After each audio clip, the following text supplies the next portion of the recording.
Johnson Coca-Cola proudly present the state's only live high school football action on cable TV. It's the Coke Friday Night Game of the Week, live on Channel 7. From Rockwood High School, the Friday Night Game of the Week is brought to you by Coke, Eddie's Body Shop, Rome Medical Center, J.D. Byrider, Scanlon Lumber Company, Junior's Restaurant, Rockwood Electric Utility, Griffin Insurance, Innovative Housing, and the Roan Eye Center. And now for all the live football action, here's Tony Brown and Ron Berry. Welcome to the Game of the Week from Rockwood and Kingston game.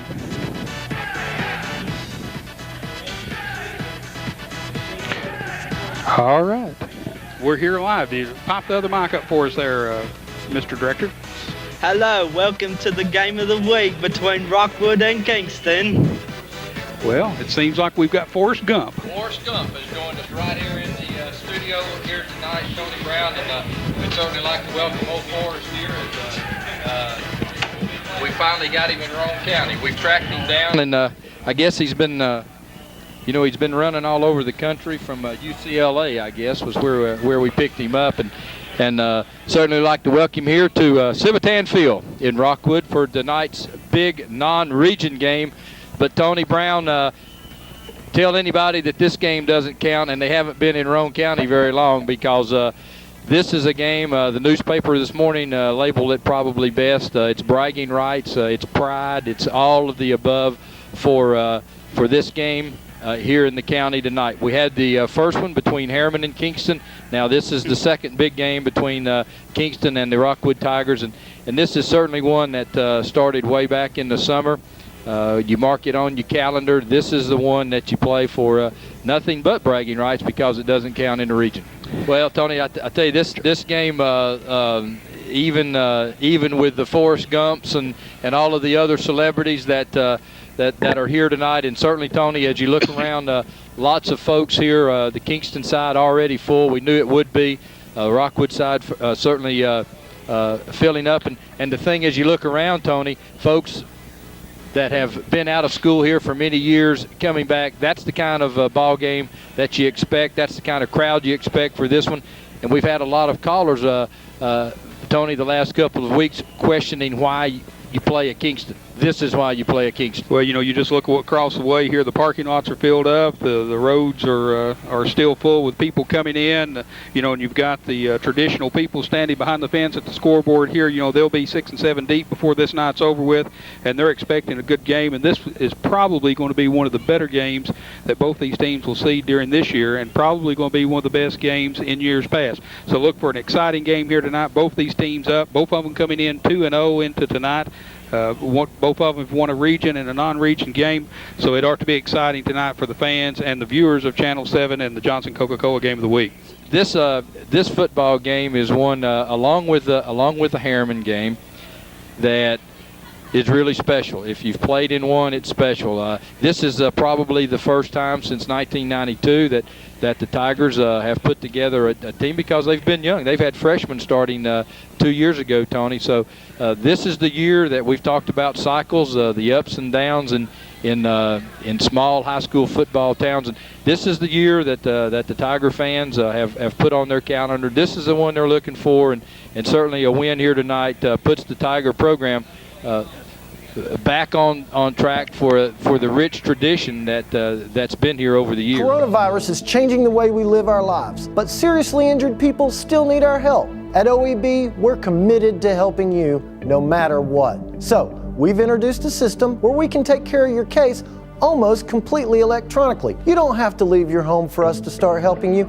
All you have to do is call. The future may feel uncertain, but we can get through it together. If you're injured, you still deserve justice. Call 546-1111. Call right now.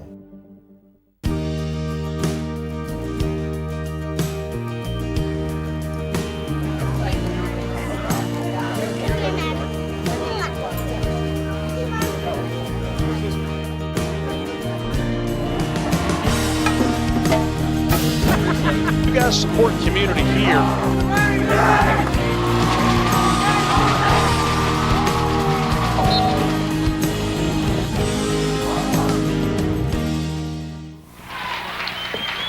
Well, welcome back, ladies and gentlemen, to the Johnson Coca-Cola pregame show for this, our second live broadcast. We're live from Rockwood at Civitan Field, where tonight the Kingston Yellow Jackets travel to Rockwood, and the Rockwood Tigers will play host to this big county game here. I'm Tony Brown, and along with Ron Berry, we'll be bringing you the play-by-play, the only cable vision system in the state of Tennessee, bringing you live football coverage, and we appreciate you tuning in with us. We're back, and we have starting lineups for tonight's game. For the Kingston Yellow Jackets, at quarterback will be senior Brian Krause. At running back, it'll be sophomore Brian Sharp, and a senior Hojo. At tight end, it'll be Stephen Whitty. At the other end will be Marshall Coley. At split end will be Ryan King. Center will be Matt Pickle. The guards, Cody Hall and Travis Cantrell. The tackles, Landis Witherspoon, a junior, and Darren Bailey, a senior. Head coach, Vic King. He's assisted by Chris Johnson, Lynn Ladd, Sean McDonald, Mike Moore, Robbie Collier, Jim Lambert. Dr. Rodney McMillan is the team physician. For the Rockwood Tigers, quarterback will be senior David Collins. Running backs will be Greg Ewing, a junior, and Brandon Ashley, a junior as well. Tight end will be Jarris Butler, a senior. Split end will be Ron Fisher, a senior. The other split end will be David Like, a junior. Center will be Nick Bowling, a senior. The guards will be Wyatt Wilson, a junior, and Josh Bird, a senior. The tackles will be Jay Metcalf, a senior, and Kevin Fisher, a senior. The captains, as they made, about the captains, have you mentioned those No, yet? sir. Okay, just notice across the way there, before we introduce those, I noticed that one of the captains for Kingston, dressed out for the first time this season, will be number 60, and that's Steve Branham, who's been out with knee surgery. So looking for his first appearance here. The Yellow Jackets have missed him in times past as the Rockwood Tigers come out on the field. You hear the Rockwood faithful standing, welcoming their team 2-0 as they come out onto the field here tonight. So the captains meet at the 50-yard line, and for Kingston, it will be Caleb Strader, number 56. Number 60 is Steve Branham. I see Mr. Kofer, the kicker, out there. His number should be number about 87, Justin Kofer. And who's the other one? I can't see. And We'll get you on in just a moment. Michael Weaver, Fisher for the Tigers, along with Josh Bird. So that's how the captains are lining up, and of course both teams, both coaching staffs, both bands, both student bodies and fans from both communities standing, and for one of these it'll be a long night, Tony, because they'll be standing a lot, as both of these areas are very, very excited about this football game tonight. Okay, we're going to go to the 50-yard line now as the officials are flipping the coin. The coin flip is there, as you can see, and we're waiting for the indication from the officials. And we've got the officials for tonight's game. If you can read those, I'll watch the players here just a moment. Referee is Ron Ingram. The umpire is John Stair. Line judge is John Bill. And the linesman is Tim Borum. Back judge Jeff Kidwell. And the electric clock operator Joe Weaver. Well, it looks like Kingston has won the toss, and they have decided to decline until the second half. So Rockwood will have the opportunity here, I'm sure, to go on offense first, as the officials still consulting with the captains at the 50-yard line. Rockwood will be defending the south goal.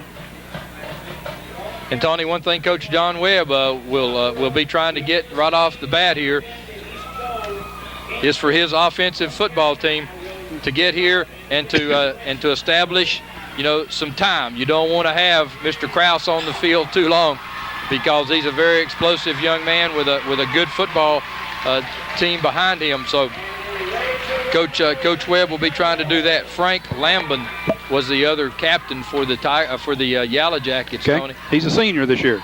So we're just seconds away from this opening kickoff here at Civitan Field. Now this is Rockwood's first home game, I believe, Rockwood's too. first home game. Notice had a big chili supper before the game tonight. Saw my big uncle here in attendance, and I drove all the way down from Lebanon. So to Bill Heidel and June, welcome to back to Roane County and to Rockwood High School. Both of them graduate from the Rockwood High School.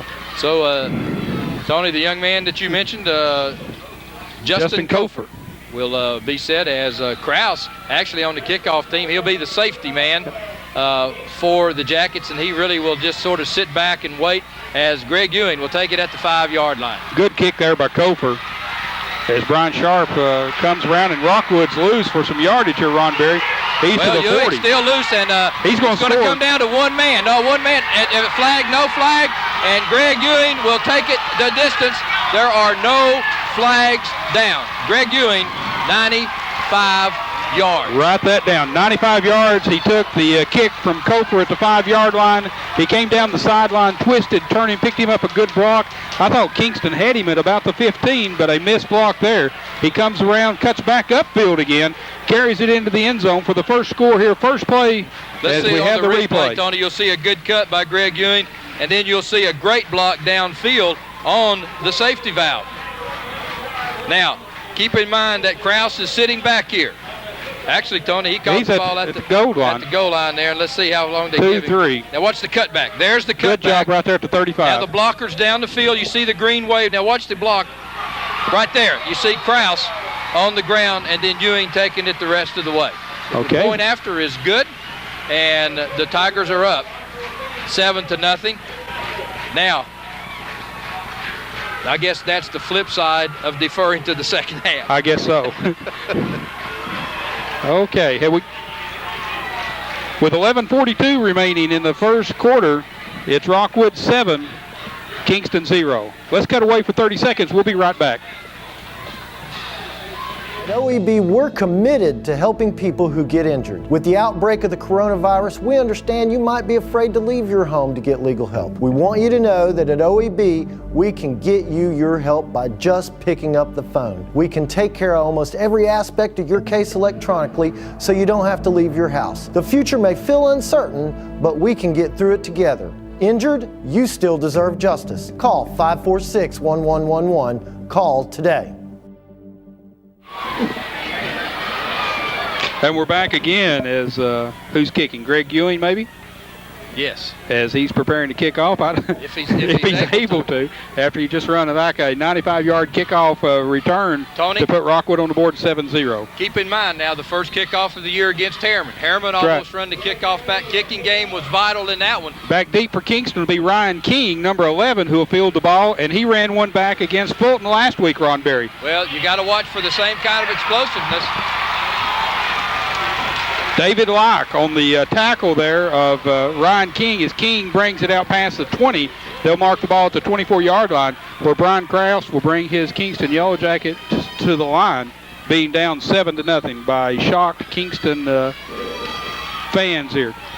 Tony, we talked a little bit Wednesday night about the fact that both of these coaches were trying to, the thing you got to emphasize is if you let a quick turnover or two get you, you got to stay in the football game. And I'm sure that Kraus is senior. He's not phased now. He's going to go to work and do the things that the Yellow Jackets do and do well.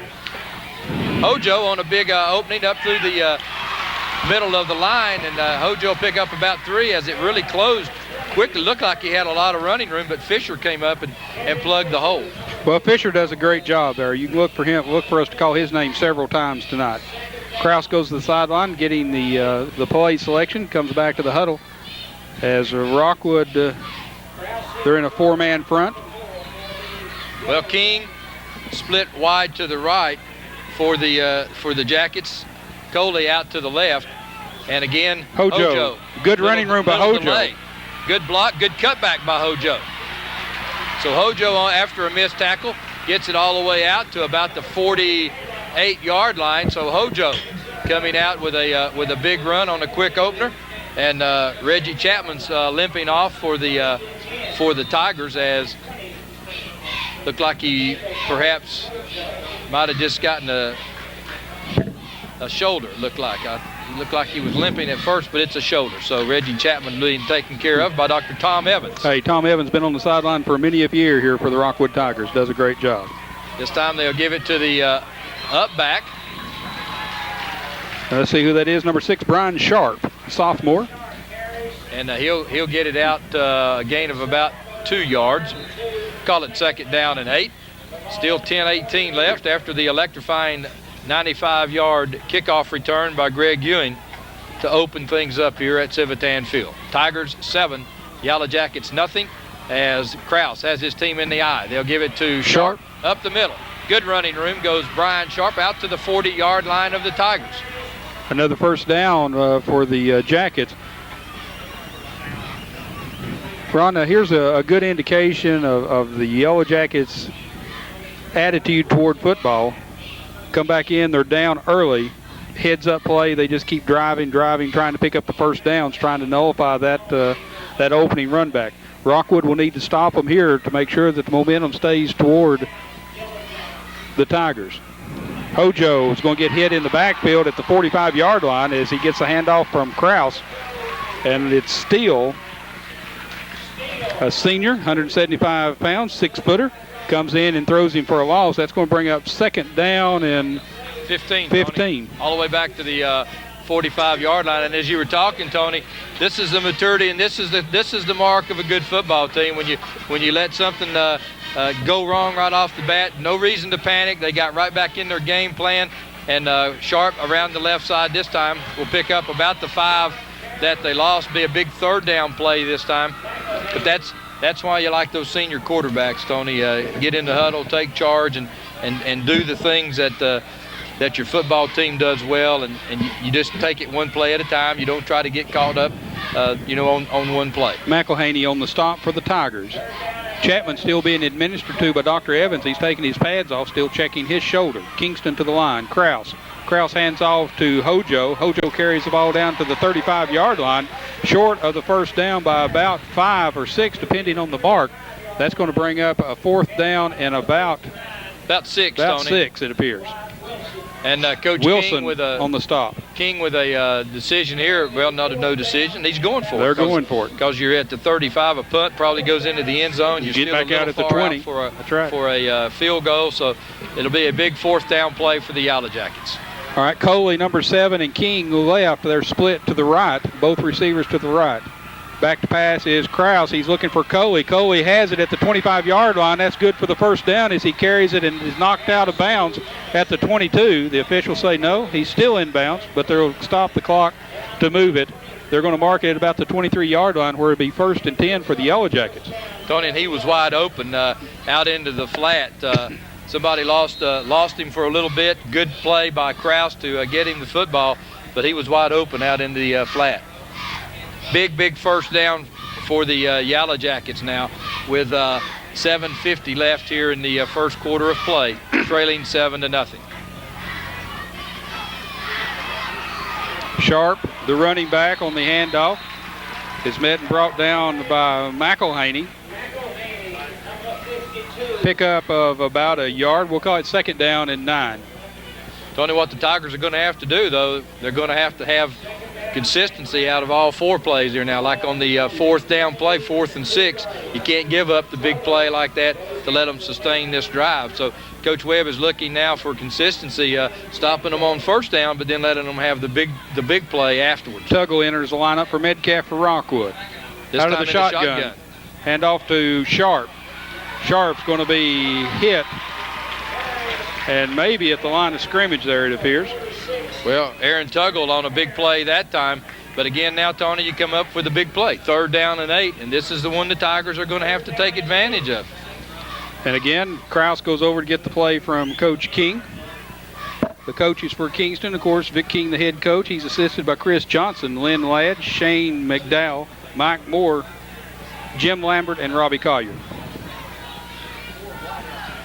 So they got trip right-outs now to the left. Krause, quick screen out to King. On the flat to King. King has the first down. King has the touchdown. Touchdown, Kingston, and that 23 will be yards. 23 yards. So complete to Ryan King from Krause. King, a junior for the Yellow Jackets, doing a good job as at the 6:22 mark. That makes it Rockwood 7, Kingston 6. as we have a replay, Ron. You see Kraus coming back with a little pass over to King. King will scamper 23 yards into the end zone for the touchdown for the Yellow Jackets.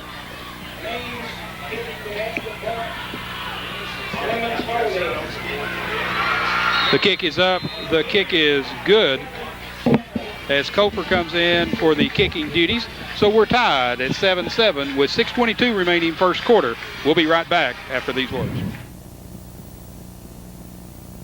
Everyone knows OEB helps people who get hurt when someone else is negligent. But with the coronavirus pandemic, you may be afraid to leave your home to get the legal help you need. As always, we're committed to keeping you and your family safe. So we want you to know that we can handle your case almost completely electronically. All you have to do is call. The future may feel uncertain, but we can get through it together. Call 546-1111. We're here for you. 546-1111. Call today. And we're back again at Civitan Field in Rockwood for the Coke Game of the Week. We're tied 7-all, 6:22 first quarter of action as Ryan King just scampered 23 yards for the Yellow Jacket touchdown. Kofer will be kicking off. Back deep is Brandon Ashley. Tony, that time for Kingston, it was Timmy Cobb. Cobb kicking. Cobb, a soccer player, coming in. It's Brandon Ashley, the ball carrier, as he carries the ball down to about the 34-yard line, where it'd be 1st and 10 for the Rockwood Tigers. Ryan Sharp on the tackle for the Yellow Jackets. So Coach King, I guess, looking for a shorter, higher kick that time to try to keep the Tigers from having an opportunity to get too much running start there as the deep kick would allow, Tony.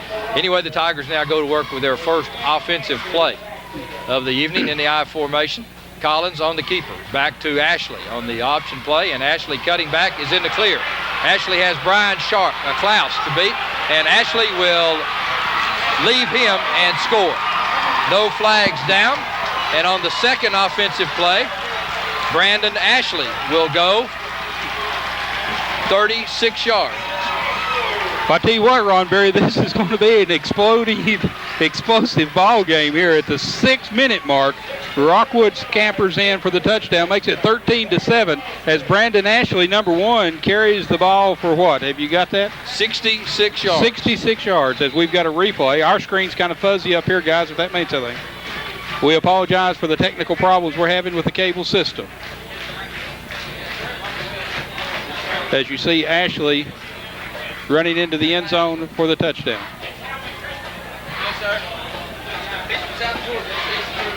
So, Tony, as you said, an explosive second play from the Tigers as Brandon Ashley takes it the distance. Okay, again, we apologize for the problems. We're trying to get that straightened out to see where it's coming from.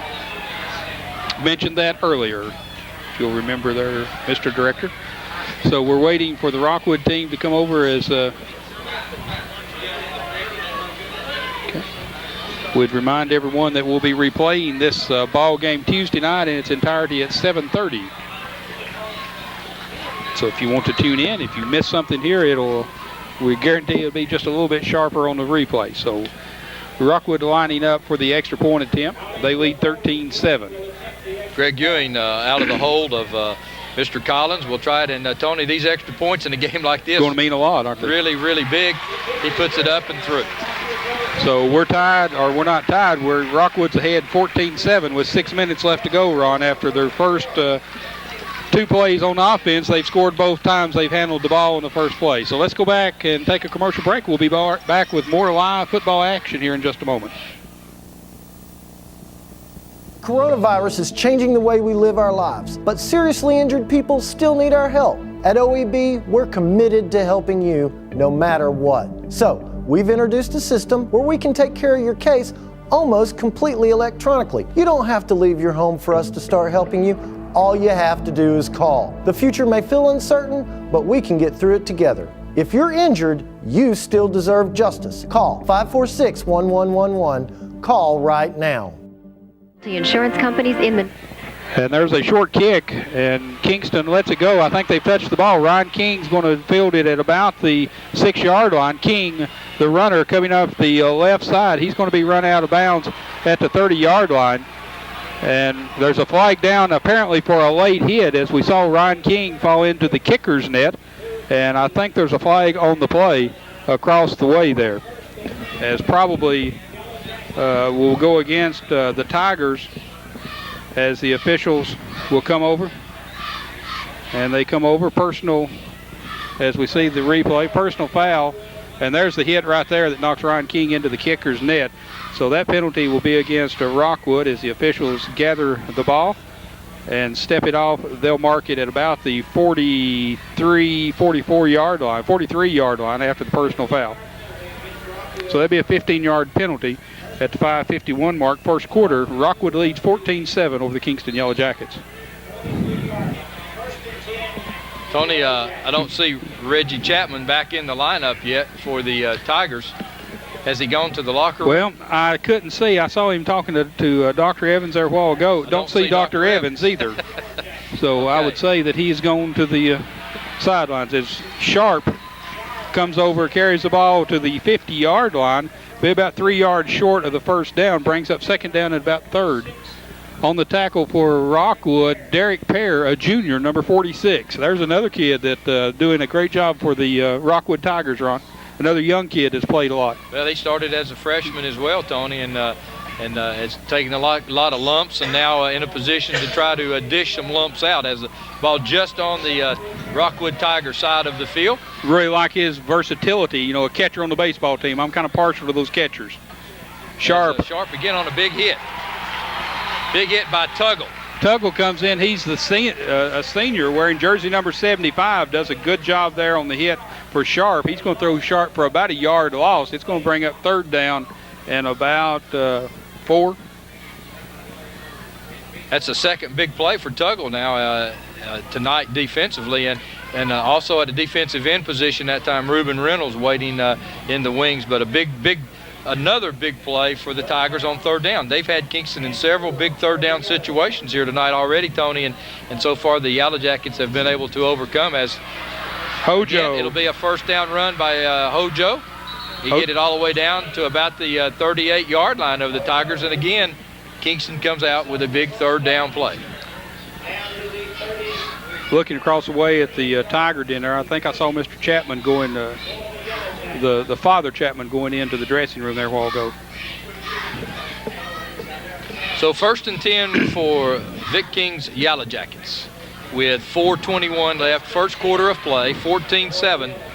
Tigers out front. Kraus faking, looking to throw. Trying to set a screen up, he'll throw it away. Good play that time as Fisher was applying a lot of pressure, and Tuggle had gone out into the flat where they were trying to find a Sharp was the intended receiver. Kraus doing a good job throwing it into the ground. Well, they had 2 wideouts over to the right side trying to fake the defense off of the Tigers, but nothing doing. Second down and 10, 4:09 remaining. Rockwood leading 14-7. Again, they got 2 split outs over here in King and Coley. Back to pass is Kraus. He's looking for Coley, goes deep, and it's going to be intercepted by Brandon Ashley at about the 20-yard line. Ashley's loose. He's got some blockers. Marshall Coley is going to run him down from behind. Tony, that ball was thrown just a little behind and a little high. Ashley sitting back, waiting, made the interception first, then took off. A lot of green shirts in front of him. And Coley, with a good tackle, chased him down the sideline, as you'll see out of the I formation. This is a replay. Now, Coley is open to the side, but Kraus goes to the intended receiver, number 11, who's King. Ashley goes up high. He gets it, missed tackle there, comes in, number 7 there, Marshall Coley, traipses him down, finally gets a hold of his heels at the 40-yard line to save the touchdown run. Collins, the quarterback for the Tigers, out of the I. That's Pear fumbling the ball. Yellow Jackets have it?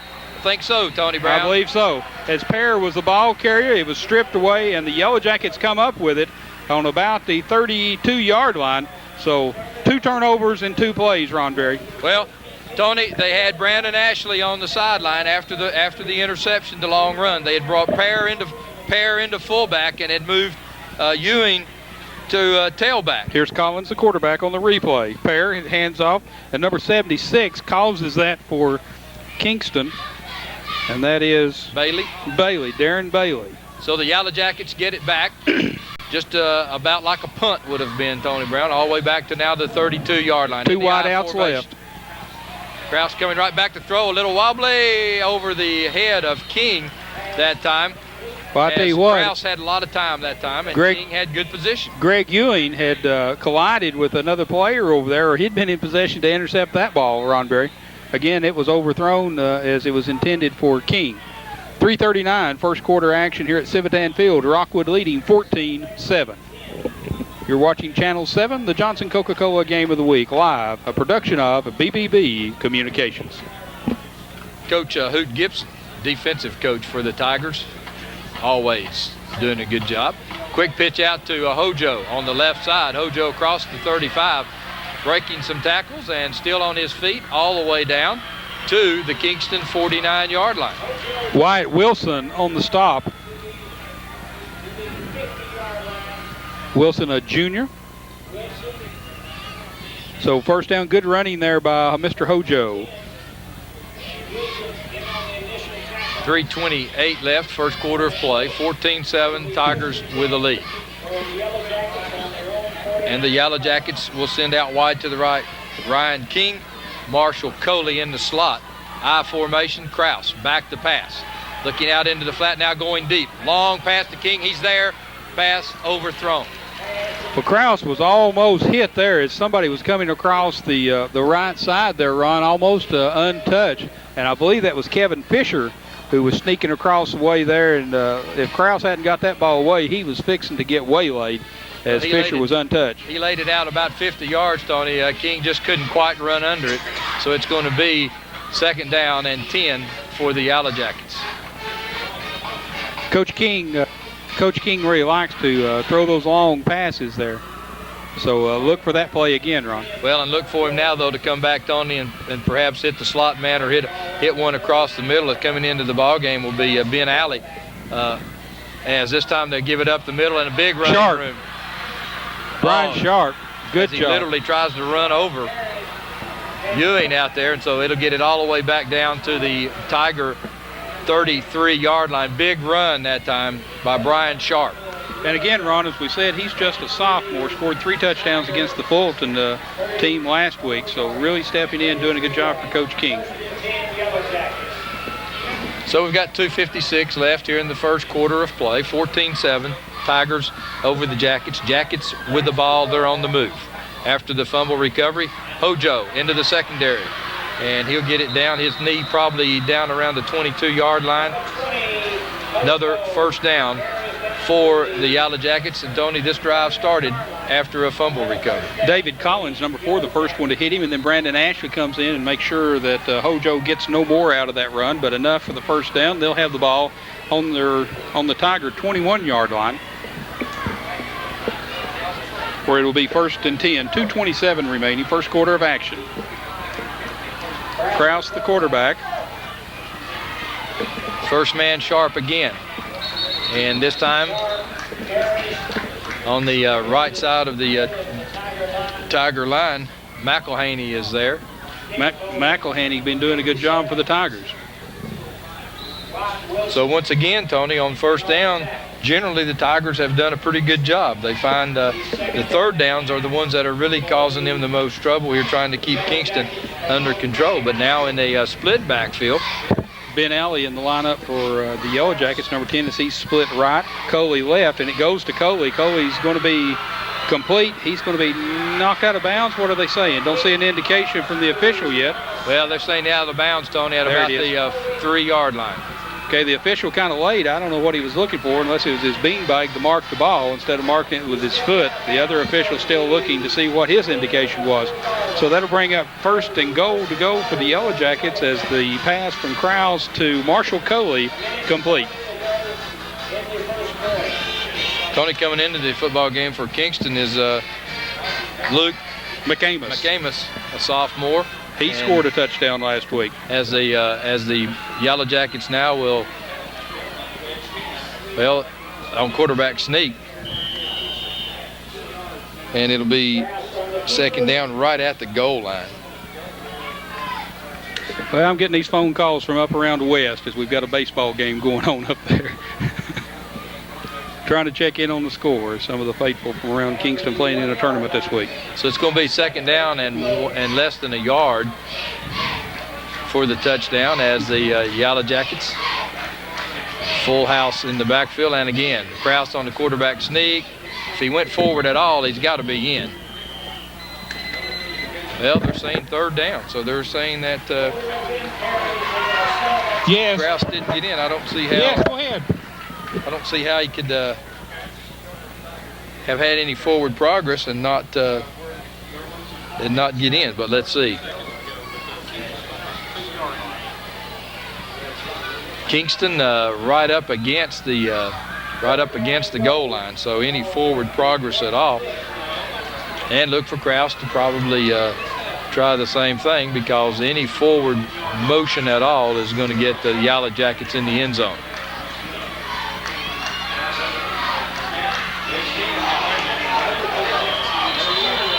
There's the signal. Touchdown, Yellow Jackets. Brian Krause goes the 1 yard.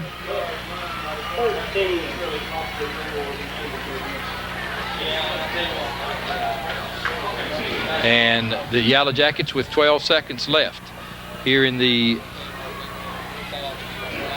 first quarter of play come within one, and Justin Kofer will, out of the hole of Dion Clemens, will try to tie this football game up.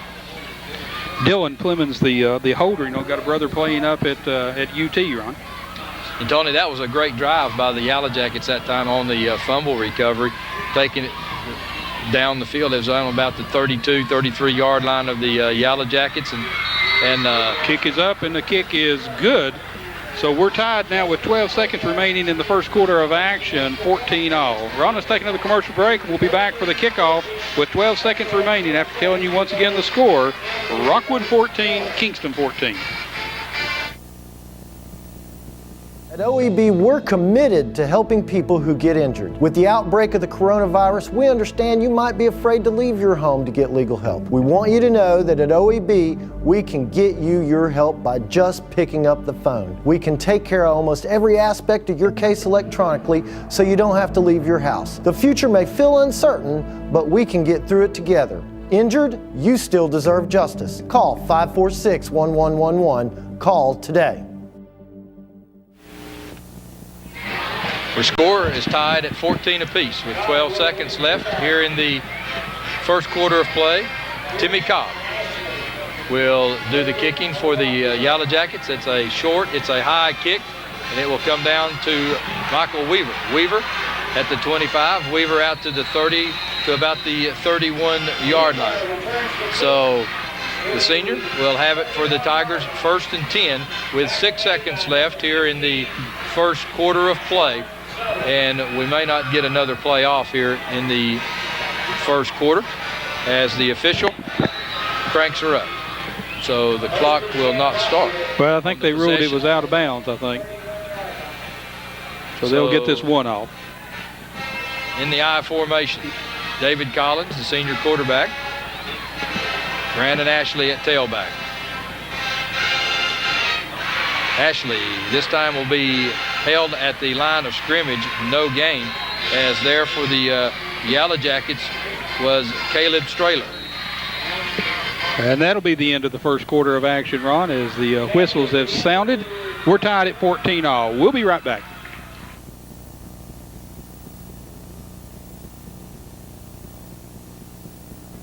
Everyone knows OEB helps people who get hurt when someone else is negligent. But with the coronavirus pandemic, you may be afraid to leave your home to get the legal help you need. As always, we're committed to keeping you and your family safe. So, we want you to know that we can handle your case almost completely electronically. All you have to do is call. The future may feel uncertain, but we can get through it together. Call 546-1111. We're here for you. 546-1111. Call today.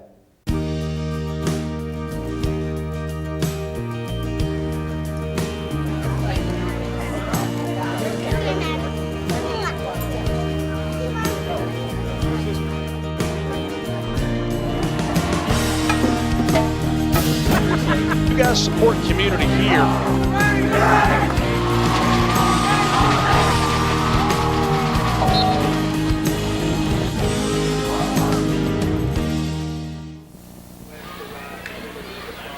Well, Ron Berry, we're back here at the live action. Looks like we've got an official timeout for some reason. Don't really know what we're doing. The officials have stopped things here, so I don't know if the clock is not reset or what we're doing. And I see Mr. Chapman coming back out with a sling on, Ron. Got an equipment. Okay. See Dr. Evans and Reggie Chapman coming back from the dressing rooms. If we can get a shot of that over there toward the goal line before we start here. But we're back over here to live action again as the second quarter of action beginning to get underway with Rockwood's David Collins under center. Brandon Ashley, the ball carrier, carries it up to the 35, across the 35 to the 37-yard line, where it'll be second down and about 4 for the Rockwood Tigers.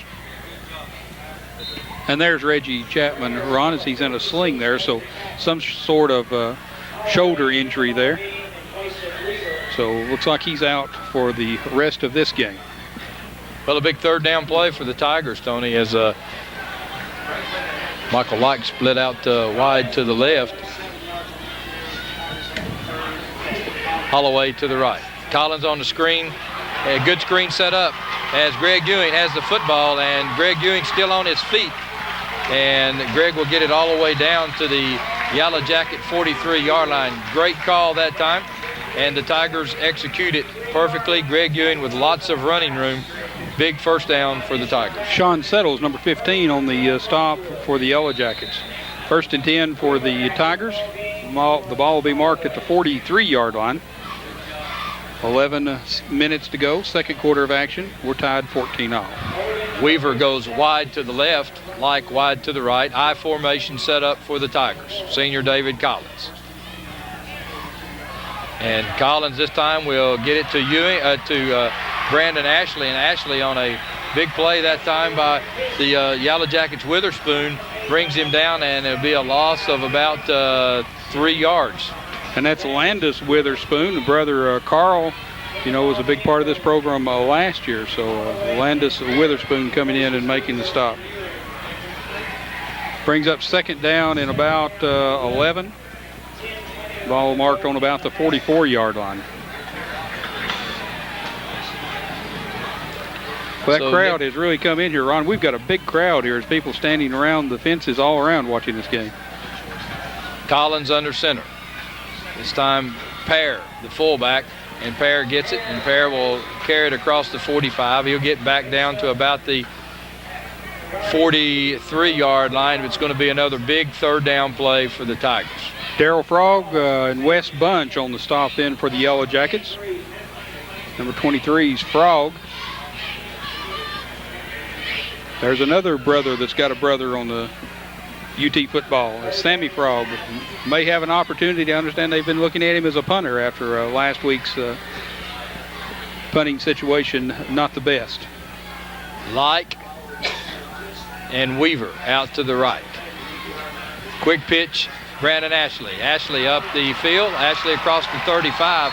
Going to be awfully close. It will be a first down. They get the mark. It'll be marked at about the 31-yard line. First and 10, Rockwood, and give that one as Brandon Ashley really accelerated quickly up the field. Not east and west. He got up the field, very quickly accelerated and got the first down. First and 10, Tigers, with 9:12 left here in the first half of play. This ball game tied 14-all. Again on the tackle combination of Bunch and Frog.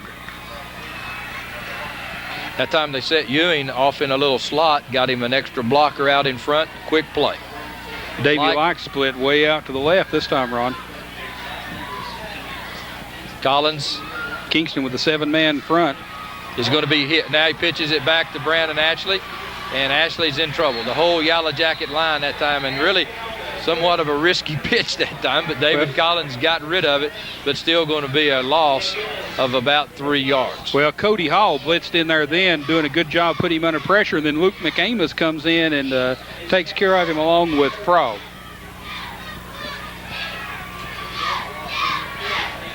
That brings up second down and about 12.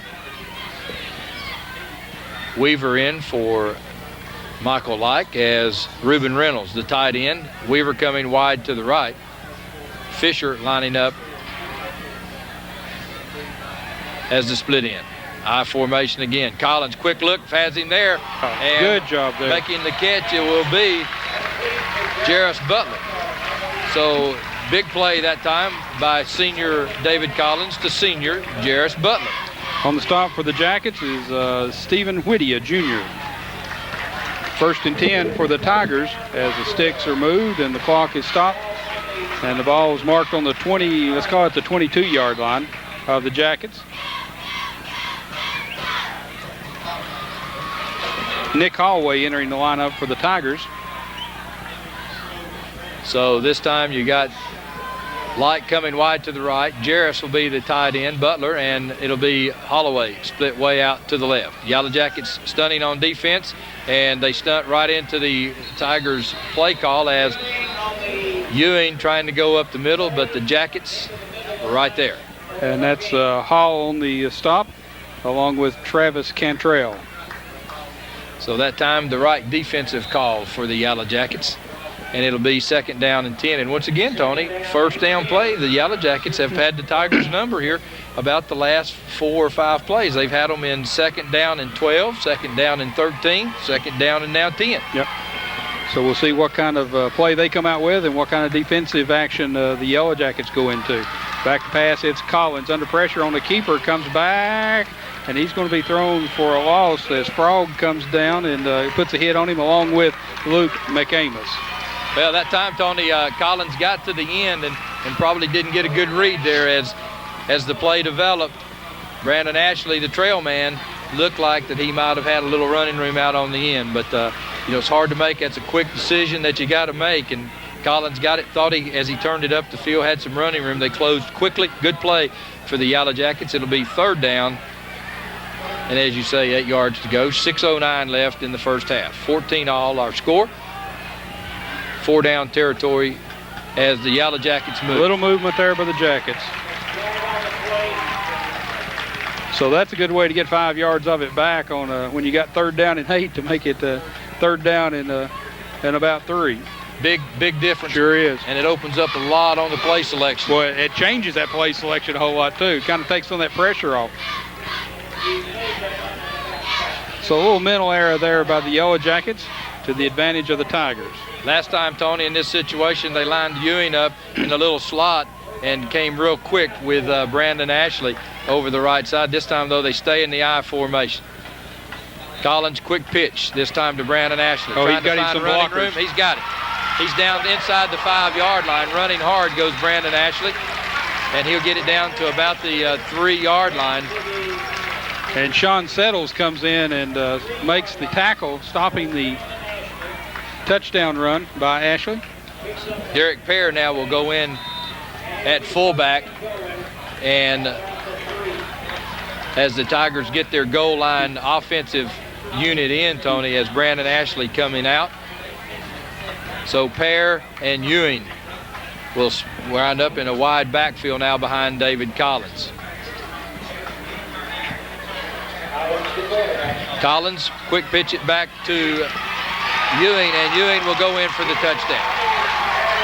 Well, Ewing had the Kingston players just absolutely faked off then. I think they thought that Collins still had the ball as he scampered around the right side, untouched, as he carried it into the end zone for the Rockwood touchdown.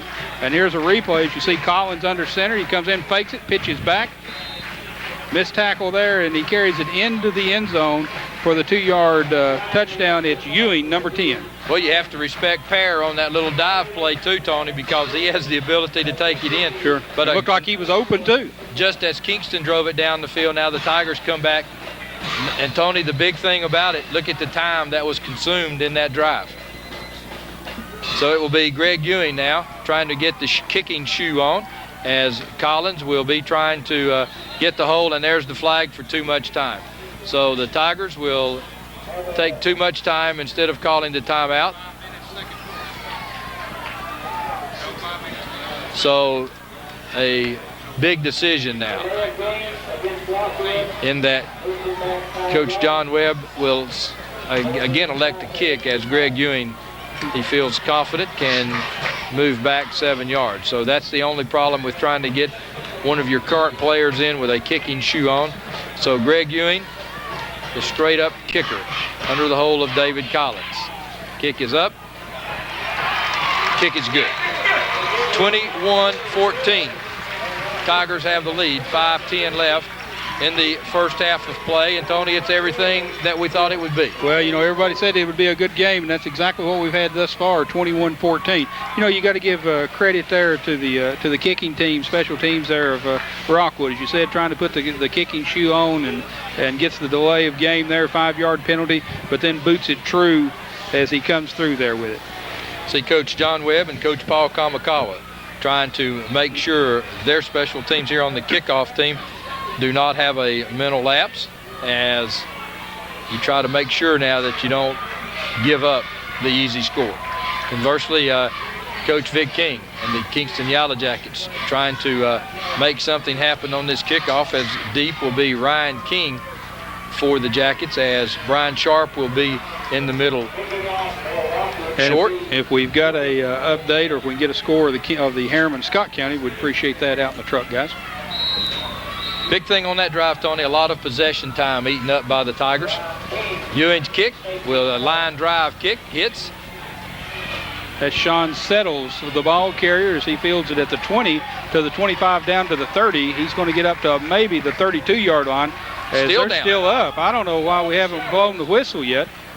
And they're going to mark it past the 30. I don't know if they'll give him his forward progress. Doesn't appear so, as the mark's going to be at about the 29-yard line. Well, Tony, that's how you can let somebody get hurt, Oh, too, I can't believe they let that go on like that. But now the Yellow Jackets, with 4:57 left, first half of play, will take over. 1st and 10, the ball resting at the Yellow Jacket 29-yard line. Outstanding football game thus far, 21-14. We've seen it all. Opening with a 95-yard kickoff return by Greg Ewing. Then the Yellow Jackets came right back on a 23-yard run on a pass from Kraus. We've got a new quarterback. And the ball's Fumble. on the ground. Well, the Yellow Jackets will recover. That's Clemens was a quarterback, and they had moved Kraus to a running back position. The handoff went to Kraus, kind of bobbled the ball, but he recovers it. And he's limping a little bit. He's going to come out of the ball game, and Clemens will be taking over the quarterback slot for the Kingston Yellow Jackets. Clemens, the junior quarterback, brings his team to the line as Coley split to the left and Ryan King to the right. Clemens back to pass, long pass intended for King. That ball was almost intercepted out there by Weaver at about the 35-yard line. Good job by Weaver there on defending King. The pass falls incomplete. It brings up 3rd down and 9. Tony, I'm not sure that King didn't almost come up with that ball. I think, watch this replay down here now, and at the end of the play, see, King almost comes up with that thing. I'm just not a fingertip sure or what so. happened out there, but King almost came up with a big catch. But anyway, as you mentioned, it's going to be 3rd down and 9. This time they got Hojo. They got 3 split right, and that looks like Hojo, King. They're going to have the little pass over to King. King's going to be thrown for a loss. Good play defensively there by Rockwood, as I believe that's David Collins coming in to make the same play, Tony, that they ran earlier, had good success on, and this time Collins comes scurrying up from his safety position to make a sure-handed tackle, and that was the key. He made the tackle. I tell you what, that's Rockwood read that play very well, did a great job defensively. That makes it 4th down. So back to punt the ball away will be Kingston. Ewing will be deep along with Ashley at the 35-yard line, awaiting the kick of Cobb, I think. Long kick. It's going to be called for by Ewing as he asks for a fair catch and catches the ball at the 37-yard line, where it'll be 1st and 10 for the Rockwood Tigers. Tony, we're 3:28 left in the half. That's the first punt of the evening. You're exactly right. Well, you keep up with them things. You're right. That shows what kind of ball game this has been. An offensive game. 21-14. Tigers have the lead. They have the ball now at the 37-yard line, and this is where Coach John Webb, Tony, would love for them to just grind it out, take it into halftime. Well, we'll see what kind of play selection he has. Going to keep. Oh, he's. Well, Collins is going to keep it. Gets loose, Tony, but they had him in the backfield that time. Darren Bailey had him and couldn't wrap him up in the backfield, but instead he comes in and picks up about 8 yards. Going to be 2nd down and 2 as Darrell Frog, number 23, finally brings him down at about the 45-yard line. Tony, that's the difference in 2nd down and 9 than 2nd down and 2. That's right. Again, play selection. And again, running some of the clock off with 2:57, staying on the ground again. Handoff goes to Ewing. Ewing comes up to the 47-yard line, where he's met by the interior of the Yellow Jacket line. Well, it looks like on the play there was Cody Hall, Tony, for the Yellow Jackets, but it's going to be 1st down. And again, 2:43 left in the half. Look for Coach Webb right now to keep it on the ground. Try to get his players to stay in bounds, get as far down the field as you can. If you score, great. Darrell Frog in on the play also then, wearing jersey number 23. Ewing, Brandon Ashley in the eye. Ashley up the middle, big hole. Gets it all the way down to the Kingston 42-yard line, where once again, Brandon Ashley just on a quick opener, just busting through the front in the center as Strahler on the tackle for the Jackets. But again, Tony, very close to a 1st down. Caleb Strader, the senior, also being helped by Luke McAmus, a sophomore. 2nd less than 1. Look for Collins maybe to just keep it and try to get the 1st down. 2 minutes remaining in the 2nd quarter. Going back to pass. Pass is intercepted by Luke McAmus of Kingston. Luke has got him some running room. He's still loose. He's still going. He's going to score. Luke McAmus carries the ball to the 20, 15, 10, 5 into for the touchdown for the Yellow Jackets on an interception with 1:41 remaining. 2nd quarter of action here at Civitan Field as Luke McAmus, the sophomore, intercepts and carries it into the end zone. Our score now, Rockwood 21, Kingston 20. So Ron Berry, an offensive battle here all the way for both of these fine teams. Well, Tony, 141 playing here. Second, I thought we may see Collins on a quarterback sneak instead. With 2 minutes to go, look here at McAmus. Now watch this block here. Good move there. 1, block. 2, 3. And here he's going to the races. So he carries it in. Good job. Well, it's a 40.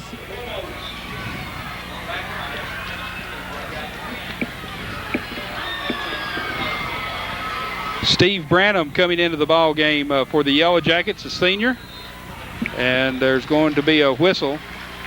And let's see, I'll say it's delay of game against the Yellow Jackets. They were having problems getting some substitutions in as Cofer preparing to kick under the hold of Dylan Plemons. So the officials will mark it off and we'll try again. Now this is a big extra point right here, Ron. So Cofer. Well, it really is, Tony, but the big play was the 2nd and 2. Cofer's kick is good. So we're tied just like that. And turnover is a big key in this ball game thus far. Well, Tony, again, with 1:41 left in the first half, it's 2nd down and 2. You try to catch them, I guess. Maybe a sleep or something there, but again, I really felt like they just try to run the clock, eat up some clock, and then maybe go. At worst, you go into the locker room 7 points ahead. Now you got to try to make sure your team stays up. Otherwise, Kingston now has the momentum. So big play on 2nd down and about 2. And both these offenses have been playing pretty rough here and long, Ron. This has been a very tough offensive battle here. Look for a little bit of fatigue maybe to set in here the second half because these guys have really been doing some humping here. So well, Cobb, obviously both teams know that they can move the football, right, Tony, and it's going to be a heck of a second half. You can count on that. So Cobb ready to kick off as Krause will be the safety man back deep. Look for Cobb maybe to squib it or something, Tony, not even giving them a chance to they're going to just kick it real high. And it's touched, and I see who's got the ball. They're struggling for it. Well, if the Tigers get it, they're lucky, Tony, because there are a lot of orange shirts down there. one of the up men fielded the ball and couldn't get a good handle on it. As you said, it was a short kick. Looks like Rockwood will keep the ball. And they say that, according to Maurice, that Wilson has come up with it for the Tigers. So it'll be 1st and 10 at their own 30-yard line with 1 minute 36 seconds left in the first half of action. We're tied 21-all. Well, it hit Wilson on the shoulder pads, Tony, as it didn't look like they were in unison back there of who was going to take the kick, so it hit off of him and he was able to get the football back. Heads-up play. So Collins, the quarterback, is handoff to Ewing. Ewing carries it across the center of the line. Up the middle, he's going to pick up a 2 or 3. And on the tackle is Caleb Strader, the senior, number 56. Brings up 2nd down and about 6 for the Tigers. Now, Ron Berry, right here, I'd be running it for sure to make sure that I go in at least tied and not try to air it out anymore as the clock continues to run. We're down to 1 minute 10 seconds in the first half. Collins, the quarterback, split wide right is Ron Fisher. Handoff on the keeper, pitch back to Ashley. Ashley is going to be ridden down in the backfield by Luke McAmus, number 47. The Rockwood faithful thought they saw a little bit of a face mask there. No flag. And it's going to be timeout. Is going to be asked for by Kingston. So with timeout and 46 seconds remaining in the second quarter, we're tied 21-all. We'll be right back. The coronavirus is changing the way we live our lives, but seriously injured people still need our help. At OEB, we're committed to helping you no matter what. So, we've introduced a system where we can take care of your case almost completely electronically. You don't have to leave your home for us to start helping you. All you have to do is call. The future may feel uncertain, but we can get through it together. If you're injured, you still deserve justice. Call 546-1111. Call right now. Well, we're back again live here with 46 seconds remaining in the second quarter of action here. We're tied 21-all as Kingston called for the timeout. Rockwood's ball, 3rd down and 7. And Collins, the quarterback. And there's a flag on the play as Kingston's going to be guilty of offsides on the illegal procedures. There'll be a 5-yard penalty assessed, and that'll bring up 3rd down and 2. A dead ball foul, as the officials indicate, as you see on our screen. The ball is marked off and carried down to the 38-yard line. 3rd down and 2, 46 seconds remaining. Steele entering the lineup, number 2, replacing Reynolds for the Tigers.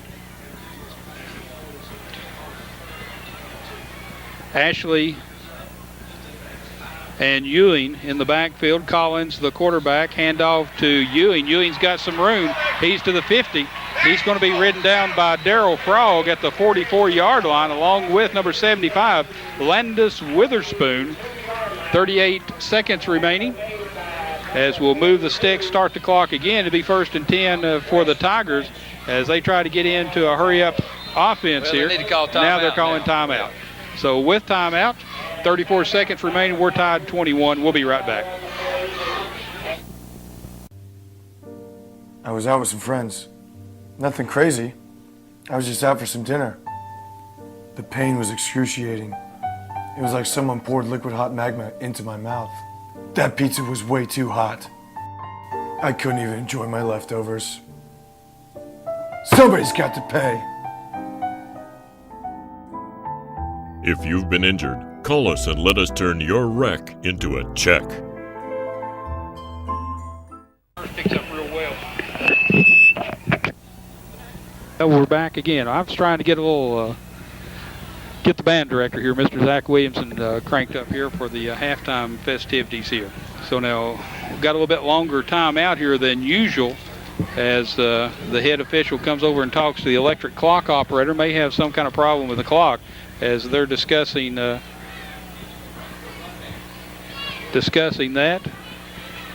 So let's see what it is as the official now goes over and talks to Coach Kamakawa, looking for Coach Webb. There he is. So don't really know what this is about unless there's a malfunction in the clock, and don't know.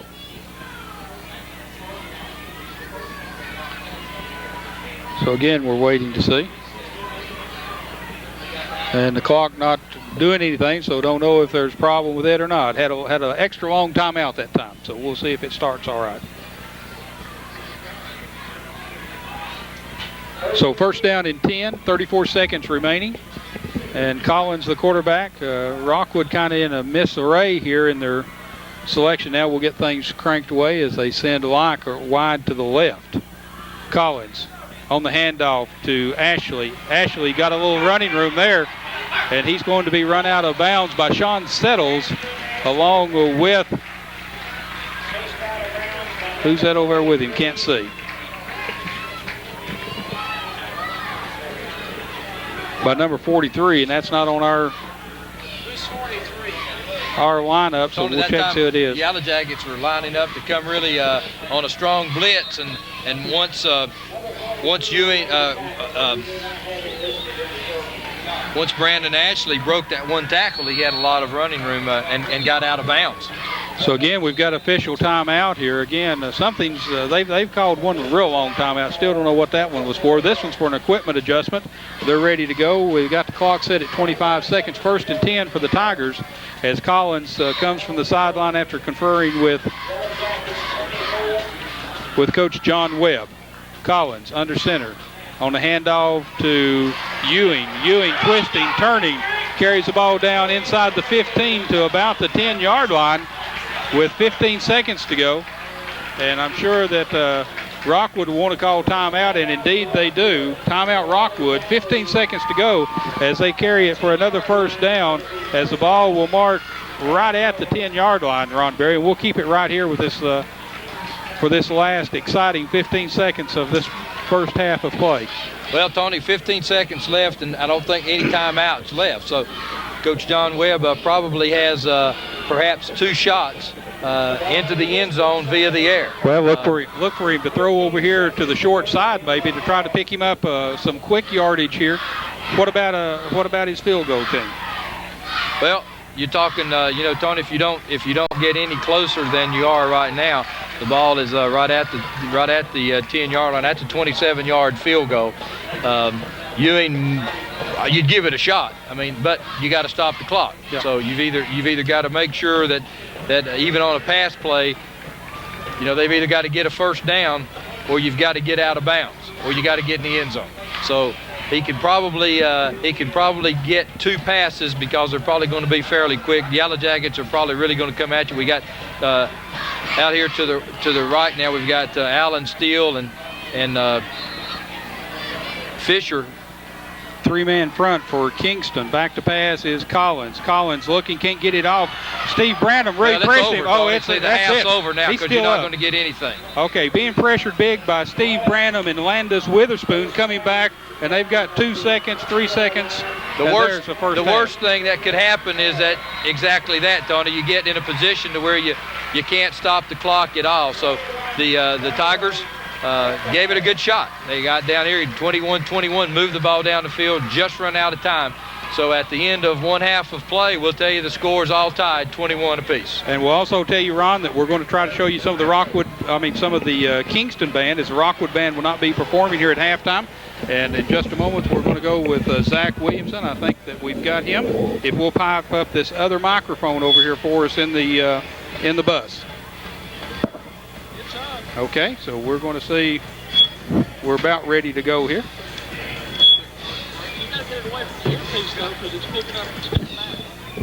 Well, we've got 2 or 3 earpieces over here. That was a problem. We're just trying to.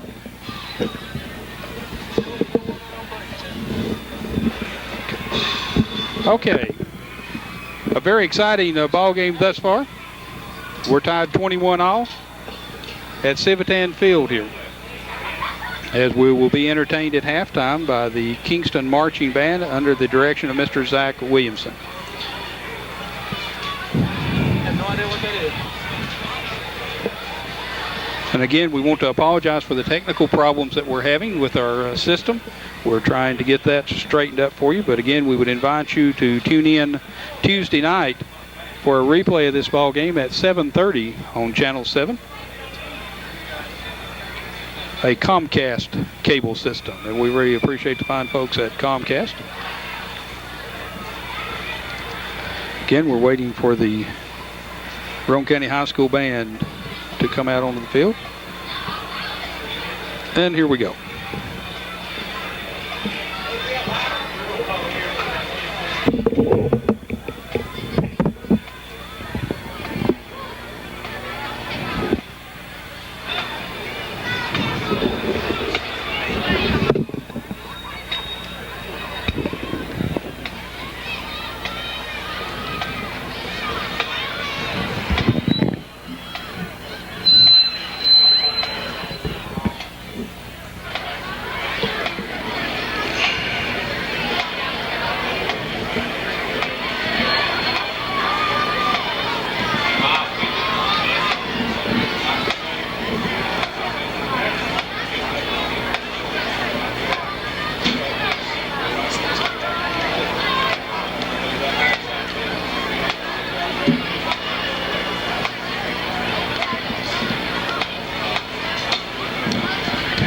Ladies and gentlemen, presenting the Roane County High School Band under the direction of Mr. Zach Williamson and Miss Julie Stout. The band is under the field direction of Miss Heather Burr. Our band officers are Mr. Jason Dooley, Captain, Mr. Colin Gerberding, Lieutenant, and Mr. Robert Sled, Sergeant. Auxiliary captains are Miss Brooke Wright and Miss Cecily Shrout. Our majorette is Miss Laura Bowen. And now, the Roane County High School Marching Band.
like to feature its auxiliary unit to a special arrangement of an old standard, Fly Me to the Moon.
like to take this opportunity to feature our majorette to an original song written especially for the Roane County High School Band entitled Buying Time.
Ladies and gentlemen, the Roane County High School Marching Band. And a great job by the Roane County High School Marching Band. We're going to go into a commercial break now after telling you the halftime score at Civitan Field, 21 for Rockwood, 21 for Kingston. We'll be right back.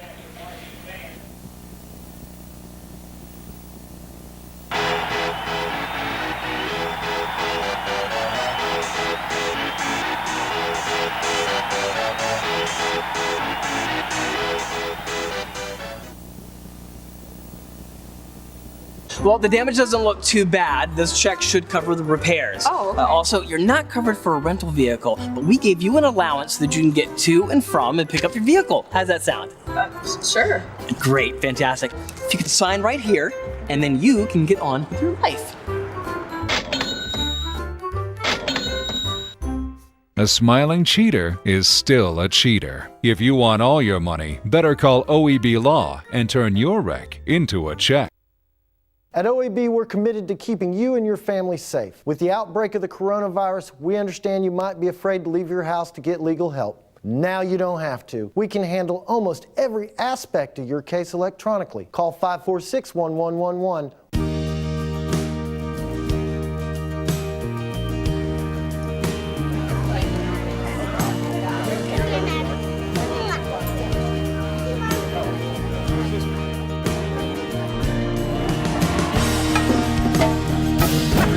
You guys support community here.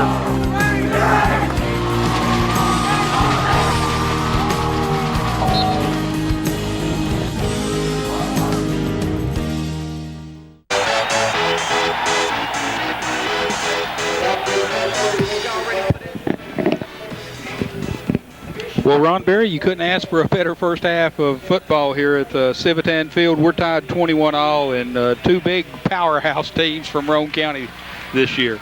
Well, two good-looking football teams, Tony, and after all the dust settled and all of the big plays, we're tied at 21. Just walked down, and a lot of folks in the stands, Tony, still buzzing. A couple folks said they got a little late start coming down from Kingston and had to listen. There was already 2 touchdowns scored when they got here. So it's an exciting football game. We started off the opening kickoff. Greg Ewing returned it 95 yards, 11:42. So it took 8 seconds for Greg Ewing to run 95 yards, get the clock stopped. Tigers went out 7-0. And then the Yellow Jackets came right back on a 23-yard touchdown pass from Krause to King. That tied it at 6:22 to go at 7-all. And then Ashley came right back on a 66-yard touchdown run for the Tigers with 6 minutes left, 14-7. And then a 1-yard touchdown run by Kraus with 12 seconds left in the first quarter, tied it at all, 14-14.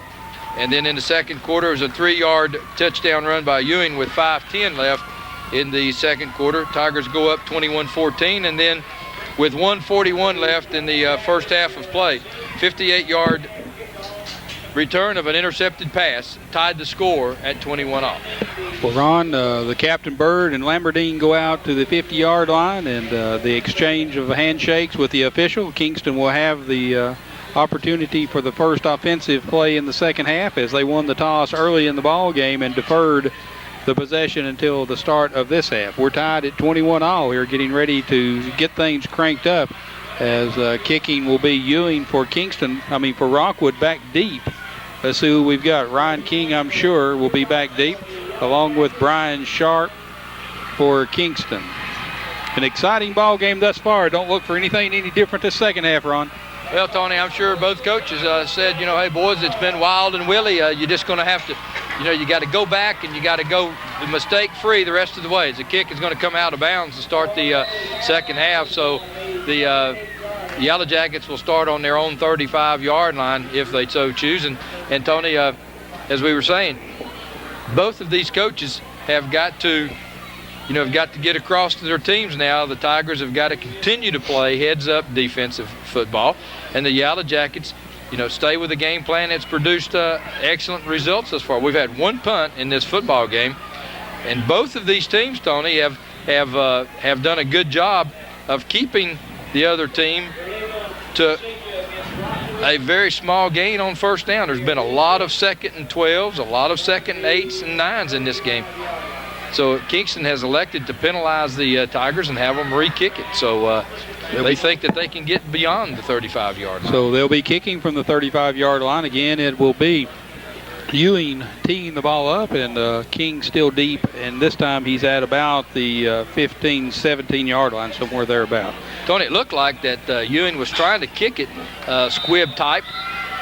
Just sailed out of bounds on him. Let's see now. They're going to kick it on a line drive, and he's still trying to get it down. And this time he got it down past the receiver down to the 5-yard line. Ryan King taking the ball is going to be hit at about the they're going to mark it right at the 5-yard line. So on the out of bounds kick, Kingston elects to have them re-kick it, and he kicked a line drive that got by the wide out. It goes down almost to the goal line. King picks it up, and the ball will be placed at the 5-yard line. So it'll be 1st and 10 for the Yellow Jackets at the 5-yard line.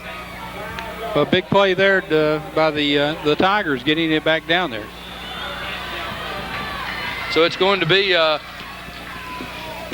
for the Jackets. They give it to Hojo, and Hojo cannot get around the right side as the Tigers. I believe they fumbled the ball. Well, the Tiger players are calling for a safety, Tony. I really couldn't see. They're going to mark it, though, outside the goal line. I saw a safety signal go up, but it was a Rockwood player, not an official. I thought they had fumbled the ball the way everybody was going after it there. No, they're going to mark the ball back out at about the 2-yard line. 2-yard line or something, yeah. Lots of activity going on down there. There's a replay coming up here. Well, it wasn't a replay. Here we're going to live action. Camera light. Okay, here's the replay. As you see there, a hit, and they driving back into the end zone, and the Tiger players showing safety. Well, while we were away on that replay, a pass to Marshall Coley, and thinking that the Yellow Jackets in trouble, Coley comes up with it, carries the ball down to the 25-yard line, where it'd be 1st and 10 for the Yellow Jackets. Well, Tony, again, senior quarterback. Here you see the play we're going to show you that we missed. And again, Kraus, the quarterback, back to pass. Here comes Coley, number 7. Coley wide open. Just lays it in there on on the little slant pass. So now back to live action. Kraus once again the quarterback. This time he hands off to Sharp. Sharp is met by a clawing bunch of defensive Tigers. Well, Derek Pear is going to be there. Wilson. And Tony, again, second down and 12. We've seen it numerous times on both sides on defense. On first down, both of these teams doing an excellent job. So second down and 12, 10-23, third quarter of action. We're tied 21-all. Civitan Field, this the Coca-Cola game of the week. Krause, the quarterback, once again. He's back to pass out of the pocket. Long, high pass intended for Ryan King, number 11. And it's going to be incomplete, as defending on the play was David Collins for Rockwood. Tony, that time it looked like King was open briefly down the sideline, and Krause put a lot of air under the ball for King to run under, and Collins came over and made the good play. As you see the replay, the ball's in the air a long time, hung up right there at the end, and it gave Collins time. He came over and made an excellent play, and it'll be second down, and it'll be third down and 13. So Hojo and Coley come wide to the left, King wide to the right, Krause in the shotgun. And it's the shuffle pass. Oh, it's almost intercepted. It'll be an incomplete pass. And Derek Pear, Tony Brown, had an opportunity. The ball right there, he had an opportunity to still be running. Well, Brian Sharp was the intended receiver on the little shuffle pass as he comes in incomplete, but Pear was blitzing through there and was just wide open. If he could have got a hold of that ball, Ron Berry, he's gone. He would have still been running down South Highway 27 halfway to Spring City because no one was close. He would already been passing the apartments on Gateway with it. So Cobb will be in punt formation. Second time for the Jackets punting tonight, as it'll be Ewing. Bad snap, but Cobb will get it away. Nice spiral kick. Ashley will take it at the 44.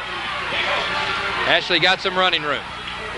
And Ashley will get it all the way down to the Kingston 35-yard line. He's brought down by number 72, Cody Hall. So the Rockwood Tigers in good field position as they'll have it first and 10 at the Yellow Jackets 36-yard line.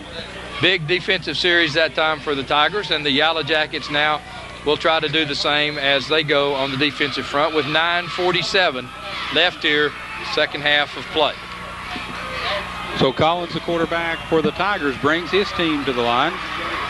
In the backfield is Ewing and Ashley. And the snap, the handoff goes to Ewing. Ewing fighting his way and clawing his way up, still going. And again, this is another one of those plays where it appeared the forward progress had been stopped and the officials letting them go on and scrap around again, Ron. That's twice if that's happened. Once on both sides. But it'll be second down and a long 5, Tony, as you see the clock, 9:22, all tied, 21-21. The Coca-Cola game of the week. Hallway in the lineup for the Tigers. Collins still has his team in the I formation. Quick pitch, Brandon Ashley following Greg Ewing. Boy, now he does a good job following him there, too. It's on the stop. It's Stephen Whitty, the junior, the tight end, coming over to make that stop. Pickup of about a yard or so. Whitty coming up from the safety position, and you'll also hear Whitty going in for the dunk. That's exactly right. He's one of the basketball players. On both these teams, several kids playing a couple or three sports. That's right. Another big third down play for the Tigers, Tony, as it's going to be third down and a long 4. The ball at the 30-yard line of the Jackets. This time, Brandon Ashley has running room, kicking it outside, now back inside, and Ashley gets it down to the 20-yard line. But I tell you what, Tony, the way he was juking around, if Stephen Whitty doesn't come up with a big play, Brandon Ashley might have still been running into pay dirt. Well, that's good play selection there by Coach Webb and his coaching staff. That bring up first and 10 as the ball spotted on the 20-yard line. So, again, the Tigers threatening in the third quarter with 8:15 remaining. That time, left guard Josh Bird, you could see him pulling back to the right side. He was leading the play that time. And Brandon Ashley, again, turning the play up the field quickly. I tell you, I really like the way Ashley follows Ewing down through there. This time the handoff to Ewing, a little miscue maybe as Collins gets it off. There's no gain on the play. Gets back to the line of scrimmage as he's met first by Darryl Frog, I believe, number 23. Well, and that time Frog just simply fills the lane on the option, and really he had both the quarterback and the pitchman all covered at one time. And so with that play, Collins really know where to go. So good play that time by the Yellow Jackets frog. Weaver back in for Fisher offensively for the Tigers. Hand off to Ashley. Ashley's got running room. He's going to score, Ron Berry, I believe, unless somebody comes up and puts a hit to him. Well, somebody did, and it was Brian Krause. You know, Krause on a saving touchdown. And that time, Tony, what they did, they pulled the guards like they were coming on the quick pitch to the right. And that time they went back to the weak side, and Ashley found the little seam out there. So that time, Coach Webb pulling the guards to the strong side, taking the play back to the weak side, and Ashley found and all he needs is just a little crack, Tony, and he's through it. Big play. 1st and goal for the Tigers. Collins on the pitch back to Ashley, and he's in trouble. He gets it down inside the 5 to about the 3, but good pursuit that time by the Yellow Jackets.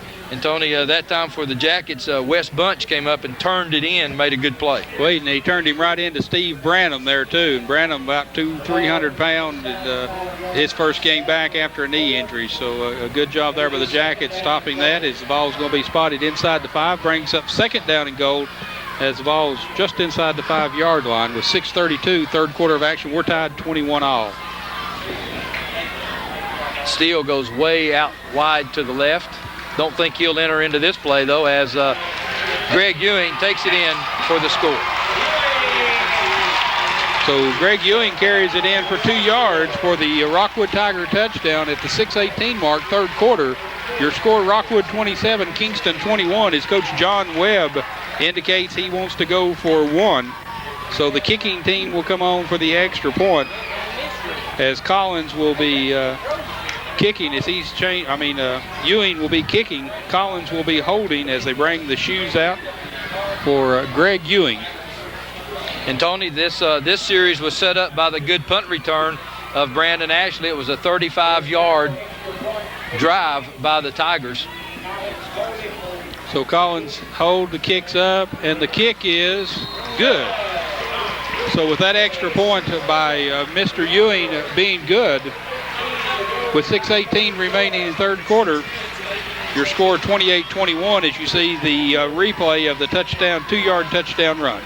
Tony, that kick there was a line drive kick, but nevertheless good. We'll take a commercial break. We'll be back for the kickoff. Coronavirus is changing the way we live our lives, but seriously injured people still need our help. At OEB, we're committed to helping you no matter what. So, we've introduced a system where we can take care of your case almost completely electronically. You don't have to leave your home for us to start helping you. All you have to do is call. The future may feel uncertain, but we can get through it together. If you're injured, you still deserve justice. Call 546-1111. Call right now. Silvertan Field, 6:18 left. The Tigers have regained the lead 28-21.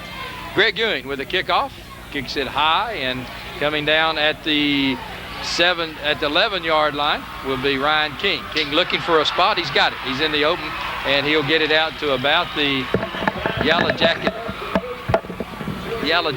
38-yard line, where a flag is thrown. Well, that's awful late. The Yellow flag. Jackets look like it's going to be against the Tigers. Maybe some jawing going on right now. That's awful late. That may be a personal foul or unsportsmanlike conduct. And they flagged the Tigers. So I would guess that they're probably a little bit of talking. Well, that's unsportsmanlike conduct is the call. So that'll be 15 yards, and that'll. Coach John Webb trying to find out who it is. He wants to know who it is so he can have a little word with them, and he'll show them what unsportsmanlike conduct is like. Oh man! Well, the heat of battle here. Sometimes you have things like that. But, you know, Ron, not been a whole lot of penalties in this ballgame. No, there haven't, and that's another sign, Tony, of a good football team when you make these consistent drives. And now the Tigers had a 35-yard drive, Tony, for their touchdown, and here the Yellow Jackets started on the 46-yard line. So Kingston will have it on the 46, 6:10 remaining 3rd quarter. Rockwood leading 28-21. So Krause with a single running back, and he gives it to Sharp, and Sharp is hit. Oh, and he's hit hard. And good job there by the Rockwood Tigers. And Coach Gibson really having the Tigers lined up in the right position that time. As Kevin Fisher. McElhaney is there as well.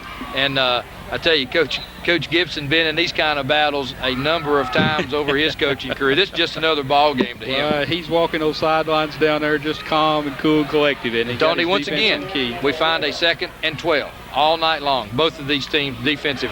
Kraus looking. Now he's looking down the field to Hojo, and it's tipped. It's intercepted. Brandon Ashley, and he's got a lot of running room out in front.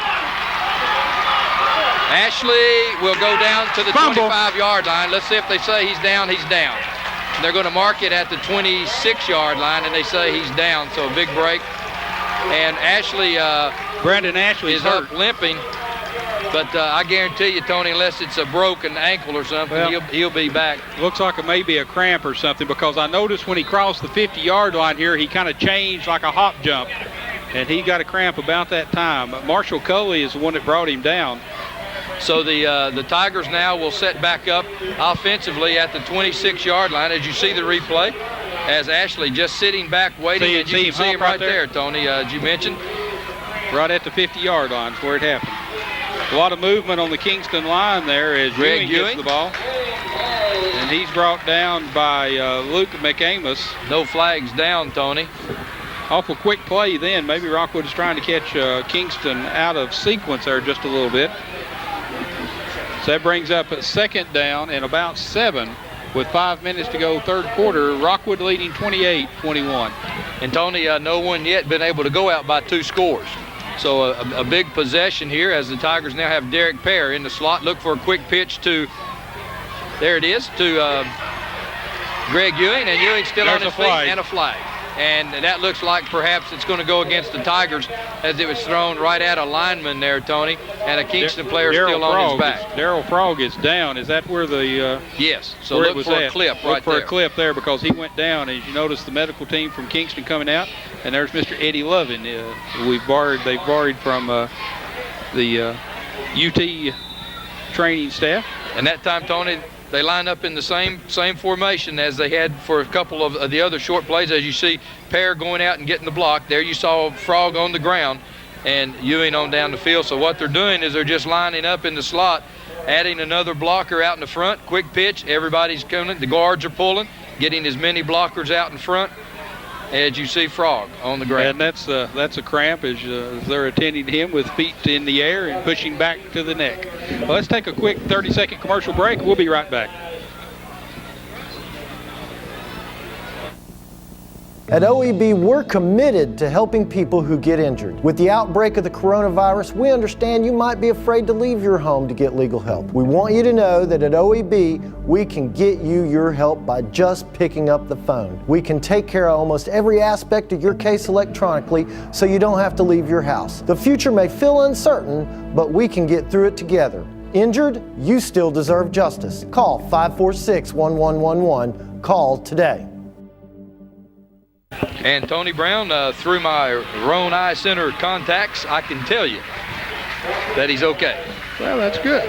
I'm going to go get me some of those contacts so I can see a little better. So Daryl Frog helped off the field, and the officials wind the clock now. We're ready to get play underway. With the penalty assessed at 2nd down and 15, Tony. I formation. Pear the fullback. Collins back to throw. Looking down, got a man out here, and it's incomplete. Well, I tell you what, as Ron Fisher unable to come down with the throw at the 5-yard line. Now I want you to look over here where Davey Locke was at. He was wide open over here as he came back across and was going the opposite way. He was wide open at about the 15-yard line. Well, my Roan Center contacts will only allow me to follow one player. Well, here's the replay per scene, but here is the replay. All right, now where's Locke? Collins was only looking one place. Look, see Locke wide open over here. See, he was only looking all the way for Ron Fisher. So Weaver entering the lineup now. Official timeout here to adjust something. It's Brandon Ashley back in at tailback, Tony, as Pear will come out. And they were working with him, so. And we got an update here. Oliver Springs 14, Lenore City 10. As you saw the Roan Eye Center update. 3rd down and 15, and I would guess that somewhere in this play, Brandon Ashley will touch the football, Tony. Well, they're going to pass. Nope. They're going to give it the other way. Ewing Good move by Greg Ewing to get away from the first tackler, but he will not get away. As good pursuit by the Yellow Jackets that time. Well, Caleb Strader had him in here and couldn't get to him as he cuts back around to the right. And then Wes Bunch comes in and knocks him out of bounds. So that'll bring up 4th down and probably about 6. So we'll see what kind of play Coach Webb has in mind here for his Tiger fans. Well, Tony, you saw the good pursuit of the Yellow Jackets that time. You might look for a little screen, or you might look for the dump pass to the tight end that was successful here a little earlier to Jarris Butler, who's lined up on the left. Because no need to kicking here. They're inside the 25-yard line, so they're going to call timeout and talk about it as Rockwood wanted to see what kind of defensive set that the Yellow Jackets were in. So Scott County Harriman score, it's Scott County 21, as you see, Harriman 14. The score of this ball game with 4:15 remaining third quarter, Rockwood 28, Kingston 21. Let's take 30 seconds. Everyone knows OEB helps people who get hurt when someone else is negligent. But with the coronavirus pandemic, you may be afraid to leave your home to get the legal help you need. As always, we're committed to keeping you and your family safe. So we want you to know that we can handle your case almost completely electronically. All you have to do is call. The future may feel uncertain, but we can get through it together. Call 546-1111. We're here for you. 546-1111. Call today. Well, Ron Berry, I don't believe there's been a soul left this ball game, has there? Well, Tony, I was just thinking what a great night it is for high school football here as a tribute to these kids, all of these fans here. But right now, big 4th down play. Again, Collins back to pass. Good protection going all the way into the end zone. It's going to be out of the end zone. It's going to be incomplete. And the Rockwood fans wanting a flag as contact was made out of bounds there. And I believe they were both just up and at it, but no flag. 4:08 left in the third quarter. And here's a replay. Wartburg 7, Oakdale 0.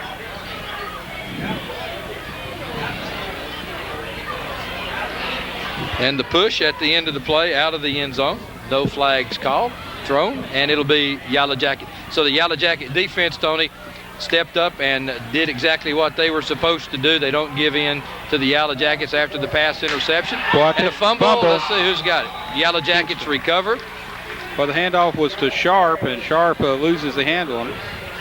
But again, Tony, it's going to be 2nd down and about 12 or 13 yards. Well, it looks like Rockwood's got a player injured here. Let's check. Well, Donnie McElhaney has a little ankle injury maybe as he limps off. Coming in for the Tigers to replace him will be Matt Bright. McElhaney played an excellent ball game thus far, Tony. We've called his name several times on that defensive front. 2nd down and 12, 3:30 left here in the third quarter. Yellow Jackets taking over at the Tiger 22-yard line. Kraus back to throw, quick pass, incomplete. Incomplete. As it hit the ground, the official right on it. Kind of threw the wrong side there. And if he'd have called it complete, they could have come and asked for a BBB replay. We would have showed him that it hit the ground. So Marshall Coley, the intended receiver, kind of threw the wrong side to him as Coley was split left and King was right. So that's going to bring up 3rd down and about 11 for the Jackets. And again, we've had 3rd and 11 several times. Watch him to try to hit on a little crossing pattern, and there he is. He's out there open and a little high. But again, Ryan King. And Tony, I tell you what, this young man really can run the pass routes. He finds the seam, got wide open, and just unable to complete it. But another good play by Ryan King. They'll work those eventually, and they'll connect. So the 3rd time for Kingston to punt the ball away, it will be Cobb back to punt as he'll field the ball at the 6-yard line. Greg Ewing with an equipment repair on his helmet. And now Greg says, I'm okay. Now Greg Ewing coming up to the line, so the Tigers are going to put a rush on and leave Brandon Ashley as the only receiver back. So Ewing coming up at the outside, he's going to try to block this punt. I don't know if anybody's seen that, but yeah, there they pick him up there. So the kick is off, and a dandy. What a punt. It drives all the way back to the 33-yard line as Brandon Ashley, and he goes down. Well, that's going to be problems there. Well, there's a flag down, and Ashley got caught that time. He thought there was a late hit, got up, and just lost his focus, and probably going to get 13. And the Yellow Jackets, Tony, are going to come out of what I was fixing to say. The Tigers would have excellent field position. Instead, the Yellow Jackets are going to end up with great. But that was a tremendous punt by Mr. Cobb. Well, now Ashley needs to get his composure here, or he's going to be in trouble, and that's what Coach Webb's telling him over here right now, because the Tigers can't lose him. Here's the replay, Ron, and what a high, long kick. Well, Tony, as you see this at the end of the play, right there, now both teams are penalized. There you see the join and the hit. Now, the official probably did a good job there. He's called both of the players, so it's going to be right there. 1st and 10 Tigers at the 40-yard line. But again, you can't risk acting like that this late in the ball game. 3:01, 15 yards there. It's huge. Okay, now the Tigers got 2 players down over here, it appears, with cramps, as the medical team and several working around a couple of players on the sideline for the Tigers, as Collins, the quarterback, brings his team to the line. 1st and 10. Kingston switching. Well, Kingston in an 8-man line, Tony, and Ashley gets outside, cuts it back in, and he's going to be hit as Wes Bunch comes in, and Luke McAmis come in on the stop. He's hit first by Wesley Bunch, number 42. 2:45 remaining third quarter. Be 2nd down and 8. Rockwood leading 28-21. This, the Coca-Cola Game of the Week, a live production of BBB Communications, brought to you via the Comcast Cablevision system. Yellow Jackets, Tony, right now are just lining up and really coming with everything they've got. There's 1, 2, 3, 4, 5, 6, 7, 8 men in the up zone there, and Ashley weaving his way, and he's going to get across the 45 to about the 46-yard line. Luke McAmis on the tackle for the Yellow Jackets. Clock running, and it's going to bring up about 3rd down and a long 4 probably. So a big 3rd down play. The clock running, though, and now we're going to have a timeout. Official timeout. Let's see. I don't know what they're looking for here. Maybe they're just tired. Well, now they're going to run. They're going to wind it up. So at the 2-minute mark, it's going to be 3rd down and a long 4 for the Tigers. The ball at their own 46-yard line. Mike Locke entering the lineup for the Tigers. We'll see if Coach John Webb elects to stay on the ground here, where they've had pretty good success. Again, 8 people lined up here for the Jackets, and he'll try the little floater, and it's incomplete. Oh, I'll tell you what, just over the fingertips there. Well, Jarris Butler had position again, and that's the one we thought, Tony, perhaps they'd go to on the 4th down play. They go to it here on 3rd down. Butler unable to do it, and David Collins, for the first time tonight, will go into punt formation for the Tigers. I tell you what, he went up awful high. I thought he was about to come down with that ball. He did everything he could do to try to come down with it. Again, like you said, he was wide open in there. Good play selection by the Tigers. Collins on the punt. It's a high punt that'll go off the side of his foot. How is it going to hit? It takes a Rockwood bounce, and it'll be down at the 24-yard line of the Yellow Jackets. So with 1:26 third quarter, Rockwood leads 28-21. Let's take a quick 30 seconds. The coronavirus is changing the way we live our lives, but seriously injured people still need our help. At OEB, we're committed to helping you no matter what. So, we've introduced a system where we can take care of your case almost completely electronically. You don't have to leave your home for us to start helping you. All you have to do is call. The future may feel uncertain, but we can get through it together. If you're injured, you still deserve justice. Call 546-1111. Call right now. Back to live action here at Civitan Field. 1:26, third quarter, 28-21, as Kingston's called for illegal motion as the ball is snapped. So the officials will mark off a 5-yard infraction against them. Hojo entering the lineup for the Jackets, brings up 1st down and 15. Tony, and of all the scoring done in the first half, both defenses now really stiffening up a little bit, as Plemons in at quarterback now. Where's Kraus? He must be out. Plemons looking down the field. He's hit as he throws, and it's incomplete. Big play that time, as Plemons was hit by Tuggle, and Tuggle looks like he's coming up with a cramp. Well, Tuggle did a good job then. Again, we've mentioned him a couple of times too, Ron. He's got a little cramp trying to run it off, and he does. So if the officials don't see him there now, they're getting him out. As Coach Webb's going to let him come to the side as Metcalf comes in for him. So they'll work on Tuggle for just a little bit. Tell you what, Aaron Tuggle has been a big part of this defensive front here tonight, Tony, and of course a lot of players, both teams cramping up a little bit, and Coach or Dr. Tom Evans down here working on him as the assistants. Look, for now we've got Flemons and Kraus both in the ball game now. Kraus comes in for Hojo, and Kraus is split left in the slot, and Coley is split out of the shotgun. It's Flemons. Flemons back to pass. He's looking for Kraus or Coley. He finds Coley at the 27-yard line. Coley down to the 30, and he's hit hard by Greg Ewing. Well, Steele had him set up, and Ewing put the final touch to it, and it's going to be a third down and about 2, Tony. Pretty good play selection out of the shotgun as we have the replay, Ron, and you can call it. Well, they send Kraus straight down the field, cleared out, and had Coley come down and out, and Flemons on the hit, and then Coley had some good run after the catch. So it's going to bring up a third and 2 for the Yellow Jackets. The ball at their own 33-yard line. Kraus out of the lineup. Flemons back in at quarterback. So quick pitch. Hojo cut it in, and a big hit. A big hit that time as Hojo looked like he had some running room. Wyatt Wilson on a big play. Boy, Dwight Saved the first down. Wyatt Wilson came in and just manhandled Hojo then and just brought him up. Good job by Wilson. Well, Hojo looked like he had the first down made, Tony, as you see right here, cut back in, and Wyatt Wilson filling from his linebacker position makes the hit, and the key to that was when he made the hit, he pushed him back. He didn't let him come forward. Fourth down, Kingston, and Cobb is in the punt. I'm sure Kingston's going to call for a timeout and think about things here just a moment as we see the officials over here. Nope, got an official timeout. Well, I don't really think there's much to think about here, Tony. The ball on the Kingston 34-yard line, and Coach Vic King certainly what's the time? Oh, they're going to measure. He's asking for a measurement. So he's brought his kicking Cobb back off. He wants to look at it first because he was jawing at that official or just a little bit. So the markers were side by side, and we'll see what kind of stretch and what kind of mark they've got. It's going to be short, I do believe. Look through my Roan eyeglass contacts, he's that much short. Okay. So now we'll see what he does. As Cobb is still on the sideline, see if Coach King elects to go for this one.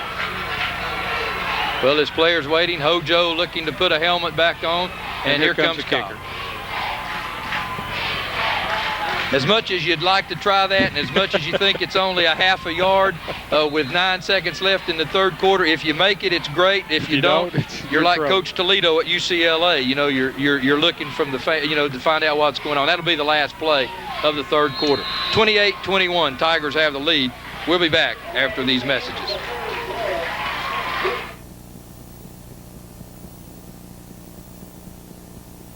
At OEB, we're committed to helping people who get injured. With the outbreak of the coronavirus, we understand you might be afraid to leave your home to get legal help. We want you to know that at OEB, we can get you your help by just picking up the phone. We can take care of almost every aspect of your case electronically, so you don't have to leave your house. The future may feel uncertain, but we can get through it together. Injured? You still deserve justice. Call 546-1111. Call today.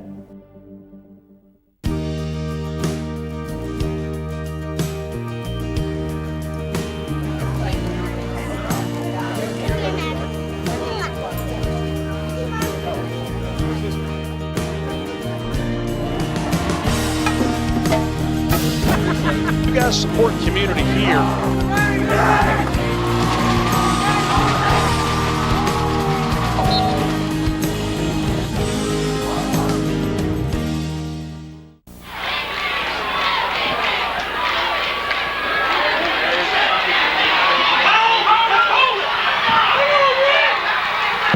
Now, did you see the fake punt? They were talking about it right there, Ron Berry, as they came back around, and Coach King pulled some things in, and they had a little trick play in there. It pays off for Kingston.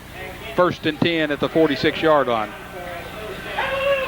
Well, Tony, big play by Coach Vic King, and that's what it takes to win some big ball games. And you'll see it right here. They send it to the short man, and the rest, he's going right around and get it up to the 45-yard line. 1st and 10, Yellow Jackets. Kraus back at quarterback. Off to Sharp. Sharp Sharp's got running room. running room. Got a blocker out in front, and Sharp will get it all the way down to the Tiger 42-yard line.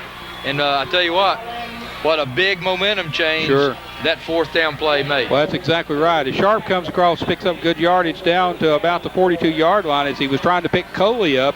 Maybe if he'd stayed on the right side instead of trying to go across the left, he could pick up another yard or two. But again, good running by Brian Sharp, the sophomore.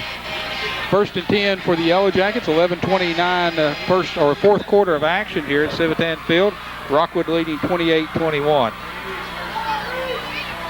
So the Yellow Jackets trying to even the score. Tigers trying to hold them. Sharp this time will be held, and again Aaron Tuggle makes first contact for the Tigers, Tony, and Sharp will get it up to about the 42-yard line. It'll be a gain of about a yard, and once again, Tony, a big second down and long. Yeah, had it all night, so saying good things about both defensive teams here. 10:49 left in this football game. It's been everything that everyone expected it to be. Plus, they've thrown in a few extras for you. This time, Hojo on the little delay, big opening. And he gets it down to the 30-yard line where Greg Ewing makes the hit. But Hojo comes up limping. And he'll leave the game. Ewing doing a good job there coming up, taking on Hojo at the 30. Good running by Hojo as he comes out of the lineup. And coming in will be... Don't have a number 43 on the lineup. Already checked it.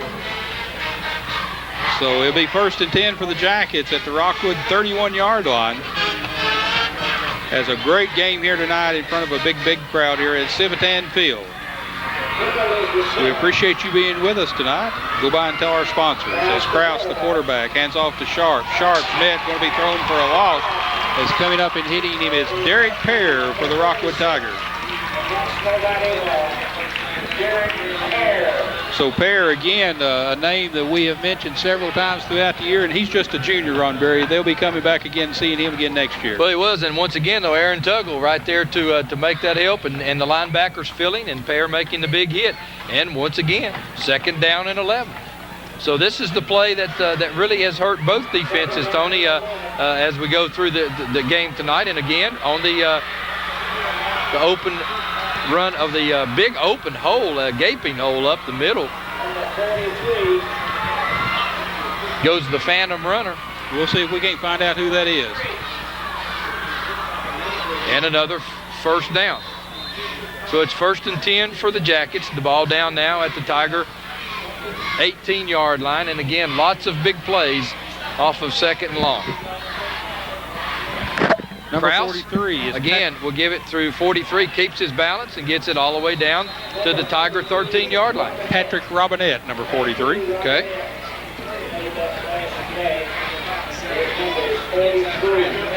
So Robinette on 2 big plays there for the Jackets. And Tony, this is after a depleted running core. Now this is after Marshall is out. This is after Hojo is out. You know, you've already brought Sharp in, so now Robinette coming in doing a good job.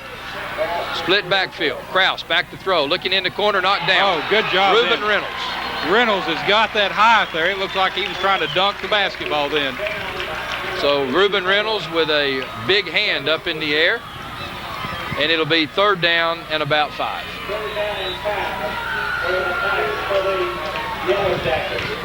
And here's a replay. You see Krause under center, back to pass. There Look it at is. Reynolds. Left hand. Good camera work, guys, as he saw the big left hand of Reuben Reynolds. Now, look for King on a corner flag route, as this time they're going to give it Sharp. to Sharp instead. Sharp tried to put the stiff arm on Fisher, but Fisher comes in, and he's the dominant defensive player on this particular play. He brings Sharp down. That's going to bring up 4th down after a gain of about a yard, and we're going to call it 4th and 4. Well, I would Closer guess to 5. Coach King is going to go for sure here now as you're down 7 with 8:19 left, and the way the game has gone, Tony, I'm sure Kofer is good from here, but big down. Krause back in at the quarterback slot. Robinette, King, and Foley. Krause back to throw. Looking, being pursued. Still loose, and he's down. Derek Pear the first Tiger there. Aaron Tuggle finishes him off. What a game Aaron Tuggle's played. Tuggle has done a great job, Ron, as they contained Brian Krause then. He was looking to the left side all the way. He couldn't find anybody. Good coverage by the Rockwood Tigers. If we can catch a replay on this. Okay, the Tigers are going to take over 1st and 10. The ball is going to be at about the 18-yard line. So, Tony, there's 7. And here's a replay. As you see Krause. There's Pear. He can't bring him down. He slows him down, though, and watch Tuggle. Boom. Wraps him up. And I believe Krause is hurting just a little bit. There's a little bit of late push. The official looks and tells everybody to calm down just a little bit. So Rockwood will take over after the 4th down conversion is no good by the Yellow Jackets. It'll be 1st down and 10 for the Rockwood Tigers. And they'll have the ball at about the, 17-yard line, I think, Tony, or something. So it's going to be 1st down. Collins has Brandon Ashley at the tailback in the I formation. He'll give it to Ewing. Ewing cutting up and will get across the 20. Caleb we'll Strader get it down to about the 22-yard line. Strader comes in, makes the stop for the Jackets. The clock running, though, Tony, with 7:35 left in the ball game. Well, I tell you what a great ball game this has been, Ron Berry. I'm telling you what, the fans are all excited. The cheerleaders getting them cranked up. Just like everyone said, when you play ball in Roane County and you've got Rockwood, Harriman, and Kingston playing against each other, that's the reason we do it. That's the reason we come here on Friday nights. A tribute to both these fine teams. Jackets in a 5-man line. Brandon Ashley gets it. He can't find any running room as he tried to juke it out a little bit, but there is Bunch. Wesley Bunch. So this is going to be a big 3rd down play, Tony. 3rd down and about 6 with 6:55 left here now in the football game. Michael Weaver carrying the play in from Coach John Webb. Coach Webb really got this Tiger team coached well this year, a well-disciplined team. Not been very many penalties in this ball game. Well, I was just fixing to say, Tony, good officiated game. They've pretty much stayed out of it. And that's what you like to see. Brandon Ashley. Quick move outside, good play. As Brandon Ashley looked like he had a 1st down, but Krause comes up, makes a big tackle. So do you reckon Mama Krause and Randy's over there excited about that? Well, I'd hate to be sitting next to if Claire, Krause doesn't make that tackle, Brandon Ashley has a 1st down, and a 1st down, Tony, means probably about another 3 minutes at least. I bet you she's whooped Sissy Bucket and Kathy Lawson all over sitting over there next to her. Don't think Sissy's here. Okay, so that brings up 4th down here. Somebody will call timeout and see what happens here. I see they're going to measure, okay? 4th down and short, according to the sticks. Coach Webb wants to measure, and the officials indicate timeout for the measurement. My Roane eye contacts Boy, are they getting any are extra? Showing that it's going to be about a half a football short. Are we charging them any more for these extra spots? What I want to know. And you can see it's good camera work, and the chains are stretched, and it's going to be a football and a half short. Maybe a football, but I mean, you know, that's not bad. I mean, we're sitting up here at an angle and everything else. Well, but we got this good camera worker. We got these good camera operators out here that take care of it. Pretty good for my contacts, though. Oh, that's great. 5:56 left in the football game. My Kinzer drugstore glasses wouldn't let me see that far. Boy, I tell you what, if the Rockwood fans and the Kingston fans, you can hear the roar. I don't much believe you're going to see them go for this. I think they're going to try to call Kingston offside. Coach Keen's calling timeout. But this ball's at the 27-yard line. I think we had to freeze play on. Let's go to a commercial break. The coronavirus is changing the way we live our lives, but seriously injured people still need our help. At OEB, we're committed to helping you no matter what. So, we've introduced a system where we can take care of your case almost completely electronically. You don't have to leave your home for us to start helping you. All you have to do is call. The future may feel uncertain, but we can get through it together. If you're injured, you still deserve justice. Call 546-1111. Call right now. And we're back live as you see Coach Kamakawa and head coach John Wade down here in the huddle with their team. as timeout was called by Kingston on a 4th down and about a football length to go. As again, the Rockwood players turn to their fans, wanting them to get involved in this, as back to punt the ball away will be Brandon. Now they're going to go for it. Well, Tony, look at the flag. If you punt it, you're punting it into probably a 35-mile-an-hour wind. Let's see if it's the freeze. Yeah, it's the freeze. It's the freeze. Now they call timeout. Yeah, it's the freeze. So look at the flag, though. It's, I mean, if you kick into it now, you're going to be kicking into a strong wind. We've got 5:49 left in the football game. Can we get a shot of that flag up there? The wind has picked up quite a bit there, as it's standing. The Old Glory is really doing some waving up here, as you see, as Ron Berry was talking about. Rockwood would have been kicking into that wind, and so the freeze play on. But the freeze play, Tony, has cost Kingston a timeout. So Coach Webb didn't come out with it empty. They took a timeout, which is important. Now, David Collins is going to be kicking to Ryan King. You would expect Kingston to have good field position, but we expected Rockwood on the last punt, and it didn't happen. So, you know, you probably Kingston's going to try to block it. They're try to block it. They've got them all. And if you'd have your rathers, you'd rather Collins try to kick it away from King. But then Kingston doesn't send anyone after it. So there's the kick. It's going to be short. Well, it takes a Kingston bounce and then a Rockwood bounce. You're exactly right. So it's down at the 49-yard line, where the Kingston Yellow Jackets will have it 1st down and 10 at their own 49-yard line with 5 minutes 37 seconds to operate in. They trail 28-21. Rockwood leading this series. And you know, the newspapers, even the statistician Earl Knopf said it was going to be a 3-point game. The News Sentinel said it was going to be a 6-point game. Me and Mike Richards went crazy, and it went 20-something points either way, so we had a 40-point spread, I think. I don't recall yours being either way. Oh, don't you? I think it was. I think we got in trouble there once. Brian Krause bringing his team to the line of scrimmage. Quick pitch out to Robinette. Robinette gets good running room. Good cut. Robinette still on his feet. Down to the 30-yard line. To the Tiger 27-yard line goes Mr. Robinette. And again, Tony, this is a youngster that's come into the ball game. And, you know, on the depth chart, he's got to be number 3 or so. And here's a replay. Well, they got around the end, and from there, the linebackers are out of position. It's all the way down the side that time. So once you get around the end, you're really asking your linebackers to come up and do a lot.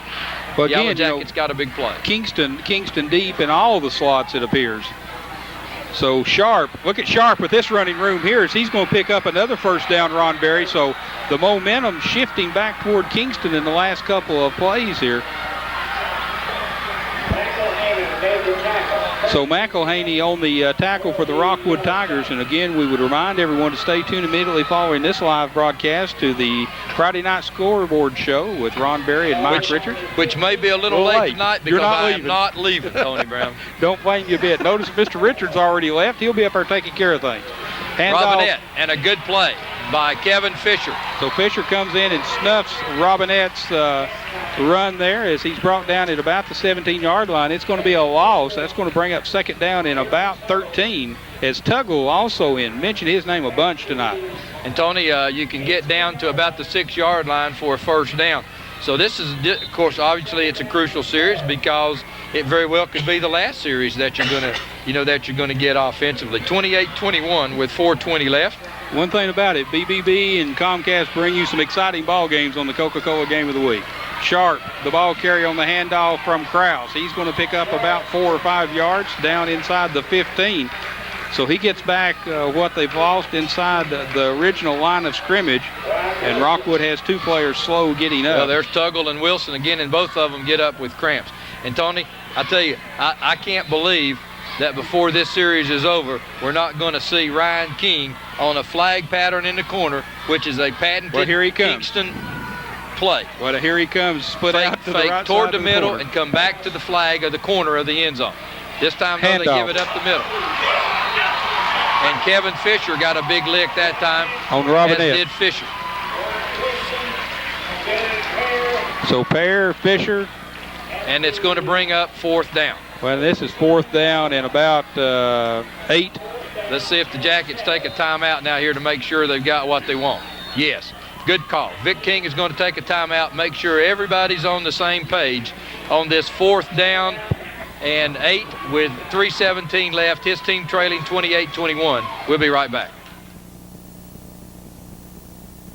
At OEB, we're committed to helping people who get injured. With the outbreak of the coronavirus, we understand you might be afraid to leave your home to get legal help. We want you to know that at OEB, we can get you your help by just picking up the phone. We can take care of almost every aspect of your case electronically, so you don't have to leave your house. The future may feel uncertain, but we can get through it together.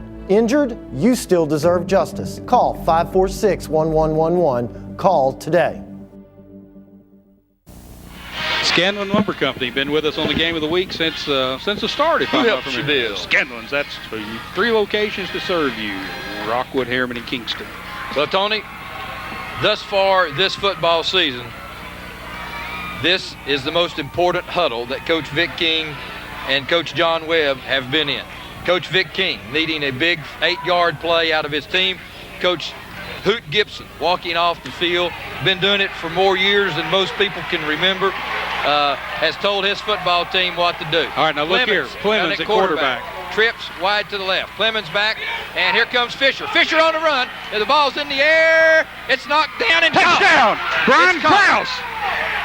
Goodness gracious, what a play there. Well, Tony Brown. It was up for grabs. Both teams. That's right. Both teams doing exactly what you want them to do. Kevin Fisher all over Clemens. Clemens does what you want him to do on 4th down. You got to throw it in the end zone. The Rockwood Tigers had 3 people Here's there. Here's the replay. Here's Look here. Fisher. There's the hit. Now the Look ball's here. in the air. 1, 2, 3. It's tipped, and guess who's there? Brian Krause. Guys, I'm telling you what a ball game. 3:09 remaining. Rockwood leading 28-27. The extra point attempt, and there's going to be timeout. Kingston, as they're going to talk about, is he going to go for 2? Well, is he going for the tie? You got to go for the tie here. Either there's not enough men on the field, wrong. Tony. Either there's not enough men on the field, or Coach Vic King's his mind's running right now. Or he's making Rockwood think. But I think there was probably 10 men on the field. Replay. Let's look again. But now watch. Kevin Fisher coming from the left side will be all over. Look here. Clemens. Dylan Clemens runs back. He throws it because Fisher's fixing to hit him. It's short. There's a man tipping it at the 5. How important is that tip drill during the week? Well, and Tony, it goes from the 5-yard line into the end zone. To about 1 or 2 yards in the end zone is what it does. I mean, it doesn't. And if we can play that again, let's have one more look, because that's the tip of all tips. All right, let's get the kick, and then we'll go back and give him time to rewind it here. As Dylan Clemens, the quarterback on that last touchdown play to Krause, will be the holder. Kofer, the kicker. A big kick as the kicking game. I guarantee you that Mr. Rivers is watching over here right now. The snap, the kick, it's up. Good. It's good. We're tied. 3:09 remaining in this ball game in regulation. We're tied at 28-all. And Brad, if you've got the replay there, we're wanting to see it one more time if we could, sir. And he says, hang on just a minute. Listen to the crowd as you see the congratulations going over to the other side, and here comes the replay. Now, Tony, watch where this ball is tipped, Tony, and watch how far it goes in the air. And guess who's there? As Mr. Krause. Now, it's going to be tipped right there at the 6-yard line. Good job, Brian Krause. All the way in. And look at Marshall Coley coming over here, doing a little officiating there. We're going to run it back here one more time. Brian Krause on the reception. Now slow it there. We go. Boy, what 1, camera 2. work is Good this? job, guys. Look at Krause leaning, falling. I've got the ball. Touchdown. Good job in the truck. I'm telling you what. Good job, guys. And now we're going back to live action as both these teams playing great tonight. The fans, you can hear them in the background, ladies and gentlemen. Well, I can't wait to hear the call-in show tonight. This is the kind of ball game you hate for anybody to lose. Now, what kind of kick we got now? Well, they're going to go ahead and kick it and try to get it through here, and it's a good job by Ashley, and he's kicked it into the end zone, and he's got to bring it out now. Yeah, he had touched it. So Ashley trying to get a seam, and here he comes. And Ashley is going to be hit at the 28-yard line. Good job there.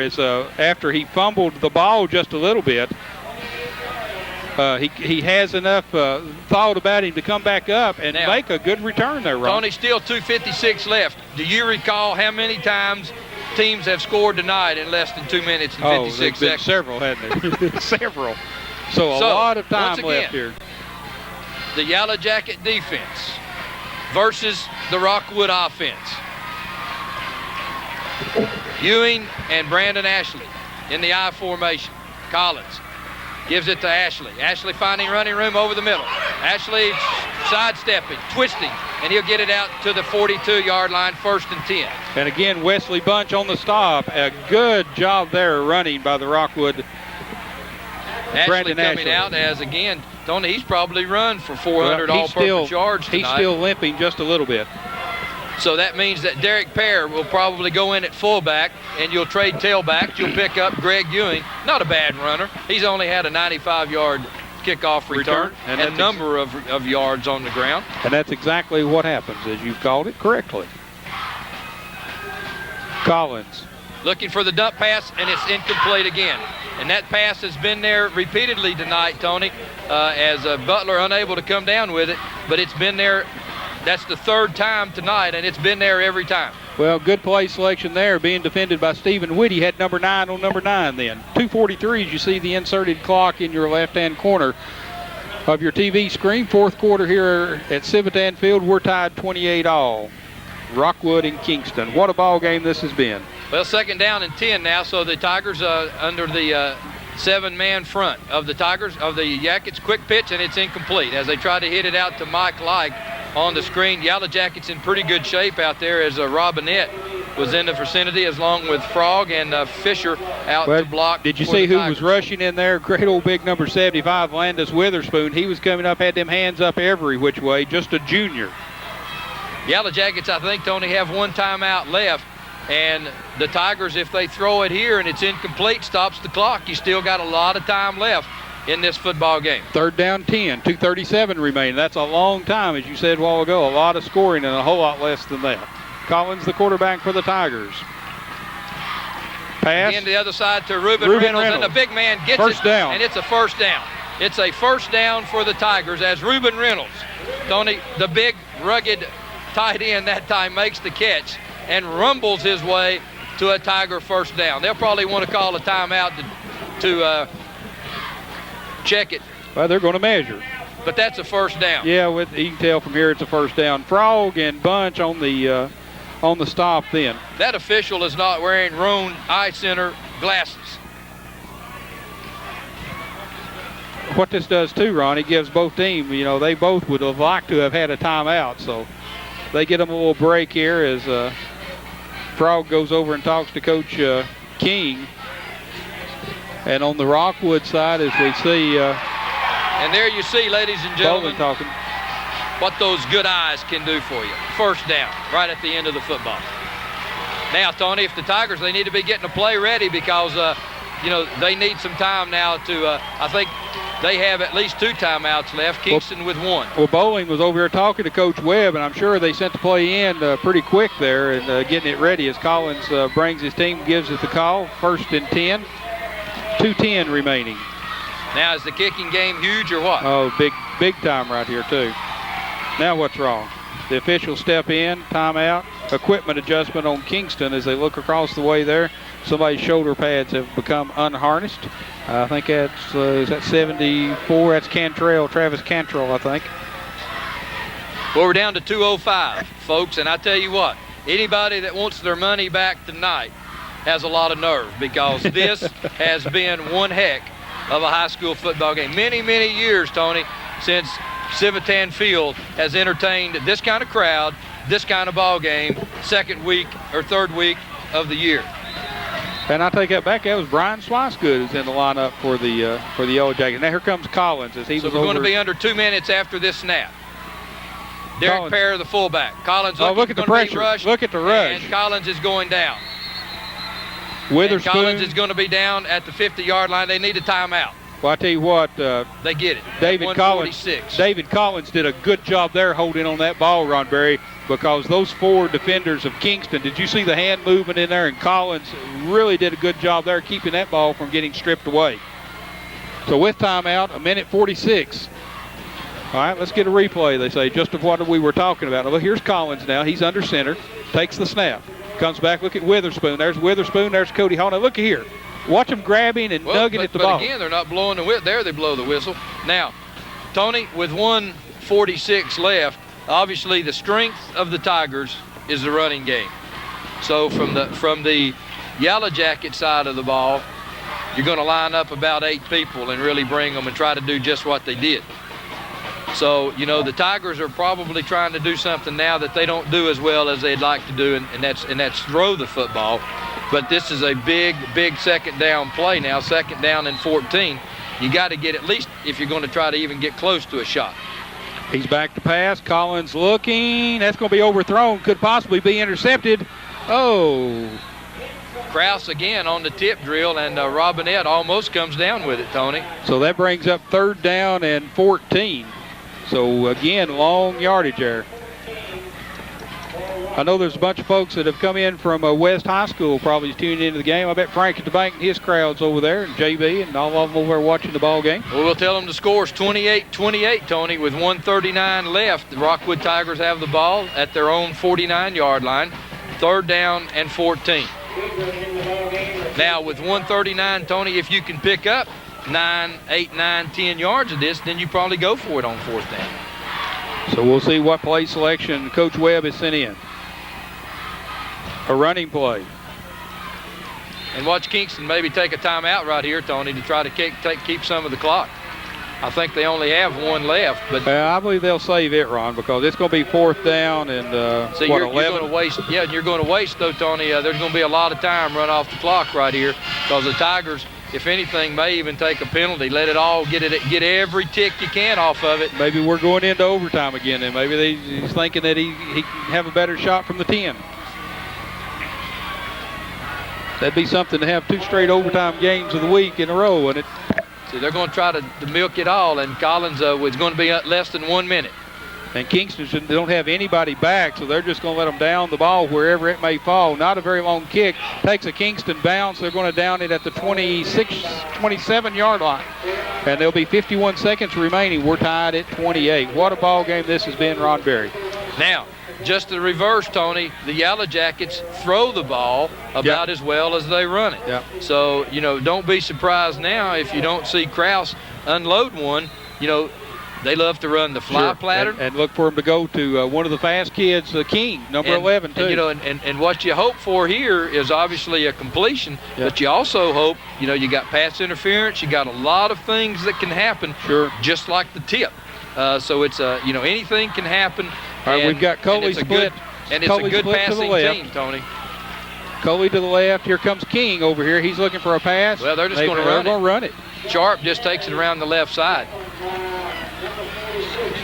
So Coach Vic King is not going to take any chances on the first play of an interception. Derek Pear comes in and makes the stop. We're down to 34 seconds. We're going to go into overtime, Ron Berry. You know, or else let's see if Coach King now has put them to sleep a little bit now and wants to try one time on a fly pattern and just let Krause air it out as far as he can. Well, Ron King set up over here. Marshall Coley left, King right. Going to run it again. We're going into overtime. But we won't get another play off in regulation, Ron Berry. We're down to 10 seconds. You're exactly right. This ball game is going to go to overtime. Both of them decide, or Coach King has decided that he thinks his chances are better at the 10-yard line. So here's there's 1 tick left. Well, we're going to call timeout here. I don't know if this is for an injured player. Well, there's an injured player down with cramps, I think, Tony, and probably won't get another playoff because the clock has already expired. There's going to be 4 seconds. 4 seconds, they say. So 4 seconds. 4 seconds on the clock. So you're going to have to let it run all the way down from 59. So you're going to have to let it run all the way down. So they're going to get a little break. Let's check and see who's injured over here. Is that Robinette? Well, it's 4-something, and Robinette's 43. Can't tell what the number is. It's not 44. Let's see if we can pick it up. It may be Patrick Robinette. It's either him or Wesley Bunch. Can't tell. And Mr. Grieve says it's Robinette. So the ball on the 35-yard line with what's after the clock is set will be 4 seconds left in regulations. Now, Tony, I'm pretty sure that as soon as he sets it, it's going to wind. It's going to wind. So the Yellow Jackets are going to have to be on the line of scrimmage and ready to roll and get it off under 3 seconds. I don't believe that they'll do any of that. I believe they're just going to take it and let it run. I think perhaps that they're getting their play set right now, and it'd be a free play. I mean, if something happens, they'd have to run it back. Well, that's an awful lot of ifs when you played almost looks like you played to go into overtime, take a chance like that. I'll tell you one thing that we can say right now, Ron. They can't. Nobody ever say that that TV coverage takes away from the attendance of a ball game. Well, and there's the crank, and we're going into overtime as the clock ticks away, and we're down to 0 as Coach King keeps his team in the huddle here. We're going into overtime. We're tied 28-all. Whew, goodness gracious, great balls of fire. What a ball game here. Sponsors, we thank you. Johnson Coca-Cola, we thank you. Comcast, thank you very much. To you, the viewers of Channel 7, golly darn, what a ball game we're having here tonight. The second Coca-Cola game of the week that has gone into overtime. Last week we went into double overtime up at Harriman and Alcoa. And, you know, Ron, speaking of Alcoa comes here next week and plays the Tigers, if I'm not mistaken. Exactly right. And that may be our game next of the week. So that's where we're at. So what will happen now, we'll go back out. We're going to keep it right here, guys, as our camera people show you some of the crowds and some of the huddles. They'll go back out to the 50-yard line. The captains will. They'll flip a coin. We'll go down to the 10-yard line, and everybody will get a chance to score. They'll have 4 downs. And we'll see what happens. And if the truck is listening, if you'll pipe up the other microphone here, we're going to be joined by Mike Richards here, who has also not gone to the studio for the call-in show. Just Mike, don't pull what do you real think hard, about Mike. the call-in show? Guys, I can't wait till the call-in show. I'm not sure which way it's going to be, if I'm going to be eating crow or what it's going to be. But, well, I tell you what, if anybody calls in and wants to eat crow tonight, I tell you what, they haven't watched this football game, because this is one that nobody deserves to lose. Unbelievable, Ron Berry. You know, I can't remember when I've seen a high school football game like this. And, guys, I've been going to a lot of them since 1955. I can. And nothing like this. Well, Kingston, 1991. Oh, what a game that was. I know what you're saying, Ron. Let me refresh your memory. I guess the last exciting ball game I've been to is the one that's taking place at the time. You know, we've talked about this. Love high school football, and what a night for high school football this has been. Can't wait till the call-in show, Ron Berry. There's going to be a lot of callers, and I can't wait for us to fill all of them. Let me just say this, Tony. Too, that they'll probably be the biggest audience, because everybody's going to go to TV to watch this one. I've had about 25 phone calls today. I had a lady ask me if the game had been sold out.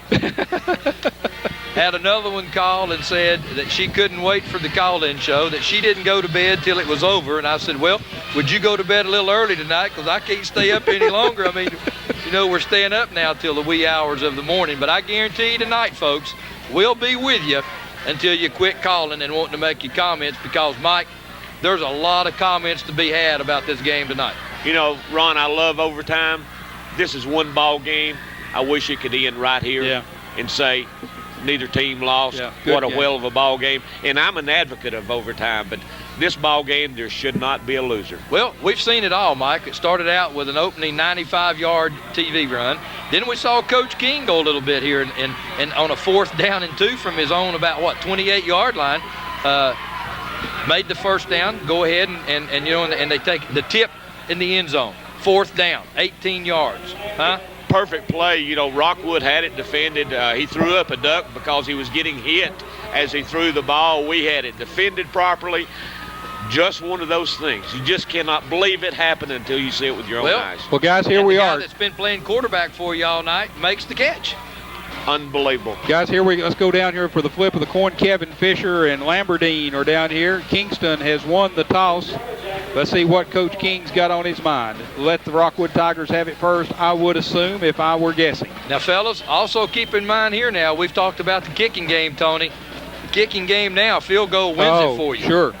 And you remember what happened last week on the game of the week? They scored Alcoa and Harriman both scored quickly.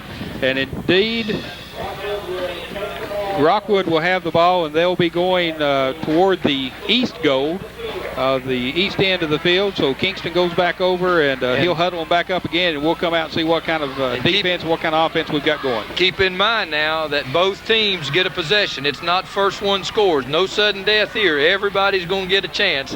But if both teams score, we'll go line it up and do it again. And what you do here, the reason that Coach King or whoever wins the toss, you want the other team to do it first. Give them, that way you know what you've got to do. If you hold them, they don't score, you can, you've got kick a field goal on first down and you get out of here. And guys, I was just sitting here thinking about it. Through the 90s, I think this may be Rockwood's first overtime game in the 1990s. I can't recall one before this. Well, if it has, it had to be, it had to be. Hey, guys, look over here at the fence. Everybody moving to this end. I want you to look at the fans. They go, look at them. They're all swarming to this end, all around the they're anticipating kicks, touchdowns, and everything as the fence crew moves down this way. What a ball game you're seeing. Maybe a little bit of harassment in there, too, Maybe. I mean, they're all coming from the Kingston side. That's fans. So here we go. First down of overtime. Collins under center to Brandon Ashley. Ashley around the right side, and he is going to get to about the 7-yard line. But I tell you what, Stephen Whitty comes in and makes a good hit there. Well, but Frog is another one that turned it inside, Tony. And again, Whitty coming up. Whitty's come up and made a bunch of hits tonight from that secondary. I tell you what, our panel that's picking the Coca-Cola Game of the Player of the Week, but he's got some tough decisions to make. So it's going to be second down from the 7-yard line. Tigers will have 4 downs. Pear coming in now as an extra blocking back. They give it to Ewing, first man through. Ewing gets close, but he's not in. Ewing will be very, very close. They mark it just inside the 1-yard line. So Greg Ewing with a big spurt up the middle. For good running there by Ewing. They're going to mark it on about the 1-yard line. Inside, well, yeah, right at the 1 it looks like. He just keeps inching it up closer and closer, so it'll be third down and goal in overtime.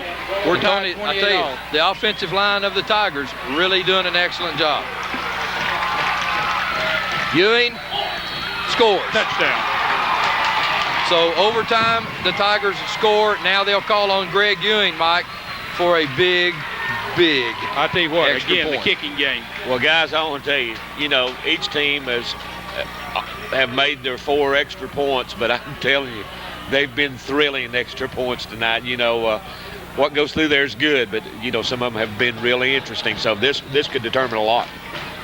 Got timeout for an equipment adjustment here, as the officials indicate. So the punter will come on, the holder will come on. Collins will be holding. Well, I was just looking, Tony. Greg Ewing on the sidelines over here, and I'm not sure. I'm afraid that his injury, and he may not be able to. Here's a replay on the touchdown. As he goes down, as we can see, he's wallowed around on his knee. You can see he comes up with a little bit of pain there. Okay, now let's see. Well, there goes Ewing back in, but I don't know. I haven't seen him put the kick. There's the kicking shoe. Collins has it. Okay. Because I was going to say, Mike, David Collins would probably be the backup kicker. Well, there'll probably be a penalty here for delay again. I don't think. Well, they're just now winding it up, Tony. So the Tigers actually got a big break. He don't have the shoe on. But he doesn't have the shoe on. No, but they got a big break. Well, don't know if it makes any difference here or not. He's probably still good for the extra point from another 5 yards. But still, you'd like that familiar zone there to kick it in, and you ain't going to hurry out and see. They've already gotten a big break. Now you're going to have to call. This is a good call. Yeah. Why hurry it up? Why hurry it up? Yeah. Because they're getting awful close right here too. And plus the fact that you give Ewing a little time to catch his breath. Well, he doesn't have the shoe on yet either, so that's a must too, because it looks like maybe the tongue is bent back under his shoe. He's having to relace out there. So Coach King gives him an opportunity to go over and see what kind of defense he can put together. Guys, that's a tough deal in high school football, because generally your kicker has been playing all game. He plays every play, and it's just a chore to get your shoe on. Some people watching tonight might not understand that, but he still looks like he's hurt. Well, you can just tell from looking at his body language that he's aching, probably from his head to his toe. And Mike, you make a good point there, because you can always see in that overtime, as soon as they went into overtime, you'd had your kicker practicing over here on the sideline most of the time. Exactly right. That's a difference between high school and college. Well, that's a plus that Kingston enjoys. The snap, is up. The kick is good. Well, I tell you what, if he's hurt, he kicked it down in Black Creek. So That was the best kick I've seen tonight, ladies and gentlemen. yeah, he kicked it down in Black Creek, and when they retrieve the ball, we'll have the kickoff. Oh, goodness. Well, so now the Tigers Kingston go up in overtime. Now Kingston will have 4 plays, same end of the field. 4 meters. Scott County 28, Harriman 21 final. And this is where the tip pass occurred at this end, Mike. And I tell you what, Clemens coming in at quarterback. Kraus will obviously go back to receiver. And they still got Ryan King in, Marshall Coley in. Coley split to the left, King to the right. Kraus at a running back. Running back position. Dylan Clemens back to pass to Coley. Coley close to the end zone. They say he's down at about the 1 yard line.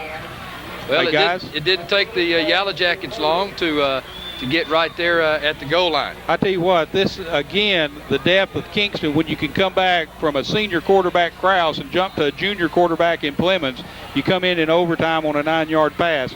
Mike Richards, that's a luxury that our caller's been calling in. As you see the replay, and there's the pass to Marshall Coley, who's a junior also, carries it down to the 1 yard line. Tell you what, Fisher came up with a big hit that time to keep the Yellow Krause Jackets in at out. quarterback. Krause on the keeper. There's a flag on the play before the snap of the ball. This could be critical right here, boys. That's real critical. You know, in overtime, flags a lot of times what kills these ball clubs. And if this is against Kingston, this could be a critical play for them. The officials concurring with one another. And on the other hand, if it's against Rockwood, there's not much harm done because you get half the distance and it can't be but a foot or two. So the officials will let them give us the indication here. It's against Rockwood. So that's about a 1.5 foot penalty. Right, about a 1.5 foot penalty versus 5 yards for Kingston. I'm not sure Kingston it's even that far, boys, because I think he was at the goal line. I think that's insignificant. Well, you look for. I think you see Krause on the quarterback keeper sneak again, and any forward penetration, he's in. So 2nd down and goal on overtime. This score to come within 1. Krause on the keeper. Krause should have the touchdown there. In. There's the indication. Touchdown, Yellow Jackets. And, of course, Mike, when we get to the studio, Mike Winter should have all the scores tonight because no question about it. We can have them from West Tennessee all the way into Arkansas, I'd say, by the time this ball game's over. Well, let's see what kind of play strategy Coach King's going to have here now. He's going to let Mr. Kofer kick the ball and tie it and go into double overtime if the kick is up and good. And as Mike Richards says, a lot of good kicks tonight. All of them have been good thus far. You know, Mike, the other side of the story goes, though, is that a lot of times a man that's been in the ball game has a little better flow than that kicker that just comes in off the bench. Bad snap, but the kick is up, and the kick is good. Well, Ron Berry, how many times have we done this on the game of the week? Double overtimes, 2 weeks in a row. We're tied at 35-35, fixing to go into our 2nd overtime. The procedure now will go back out and flip the ball. We could go to the other end of the field if they elect, whoever gets it. All these people can move. Well, the people at the flagpole end ain't going to let them come our way. The other people are saying, hey, don't make us run all the way down there. But Ron, our field, by doing it this end, you're going downhill as an offense. If you do it the other end, you're going uphill. And, you know, I know my son, you know, when he kicked here for all those years, he would much rather kick the ball from down there as this other end. Well, but look at the flag. Look at the flag over here, whipping this way. That's the reason they probably picked this other side here a while ago because of as you see the flag here, the wind's blowing. Tony, that is part of it, but the field definitely goes downhill this other way, and it means a lot to the kickers and the team as a whole. Well, guys, we're going to keep her right here. We're not going to go to any commercial breaks until the conclusion of this ball game if we can. Tony, I think we got a score, Scott County 28, Harriman 21. That's what I heard there just a second ago. And I may have read it, don't know for sure, but I understand that that's the final. That is the final. Scott County was ahead at halftime, I think, 21-14. So, tight ball game up there. But, Ron, we knew it was going to be tight. And Oliver Springs was ahead a while ago on one that I noticed. But, nevertheless, those games are immaterial to this bunch of people here. How many people here, guys? Y'all estimate people? I think 45,000's here. 45,000 people here, okay. It seems like it. You know, it's good to see everybody line the fences. Well, I just hope no one in. calls in and says they couldn't get a seat. That's right. That's exactly Well, Kevin right. Fisher is with the official for Rockwood as he's taking the march again out to the 50-yard line to midfield. Lamberdine will be for Kingston, I'm sure, as he's preparing to come out, and here he comes, the senior. You certainly, you know, I'm not.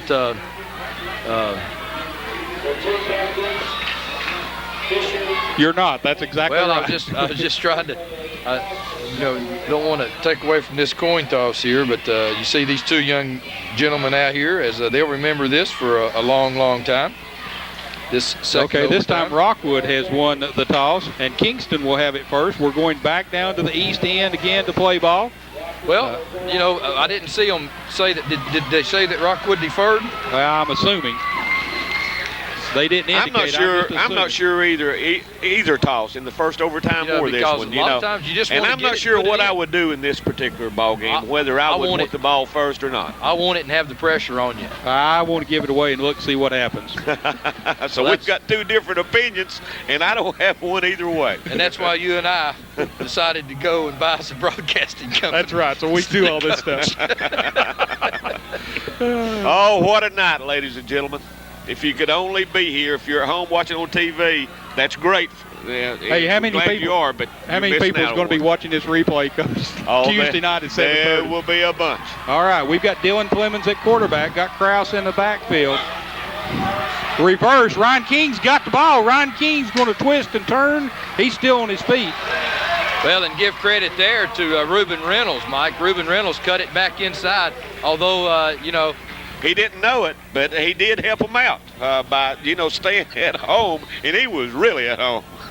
So that's inside the, let's see, we got a replay. So there's Reynolds, the pitch out number 8, to right here, Krause. keeps it inside, looking inside. And, Mike, he looked outside just enough to give King, with a lot of speed, time to cut it up and put it in play. So they're going to mark the ball at about the 7-yard line, where it'll be second down and goal in double overtime. Clemens, the quarterback, pitch out. It's fumbled.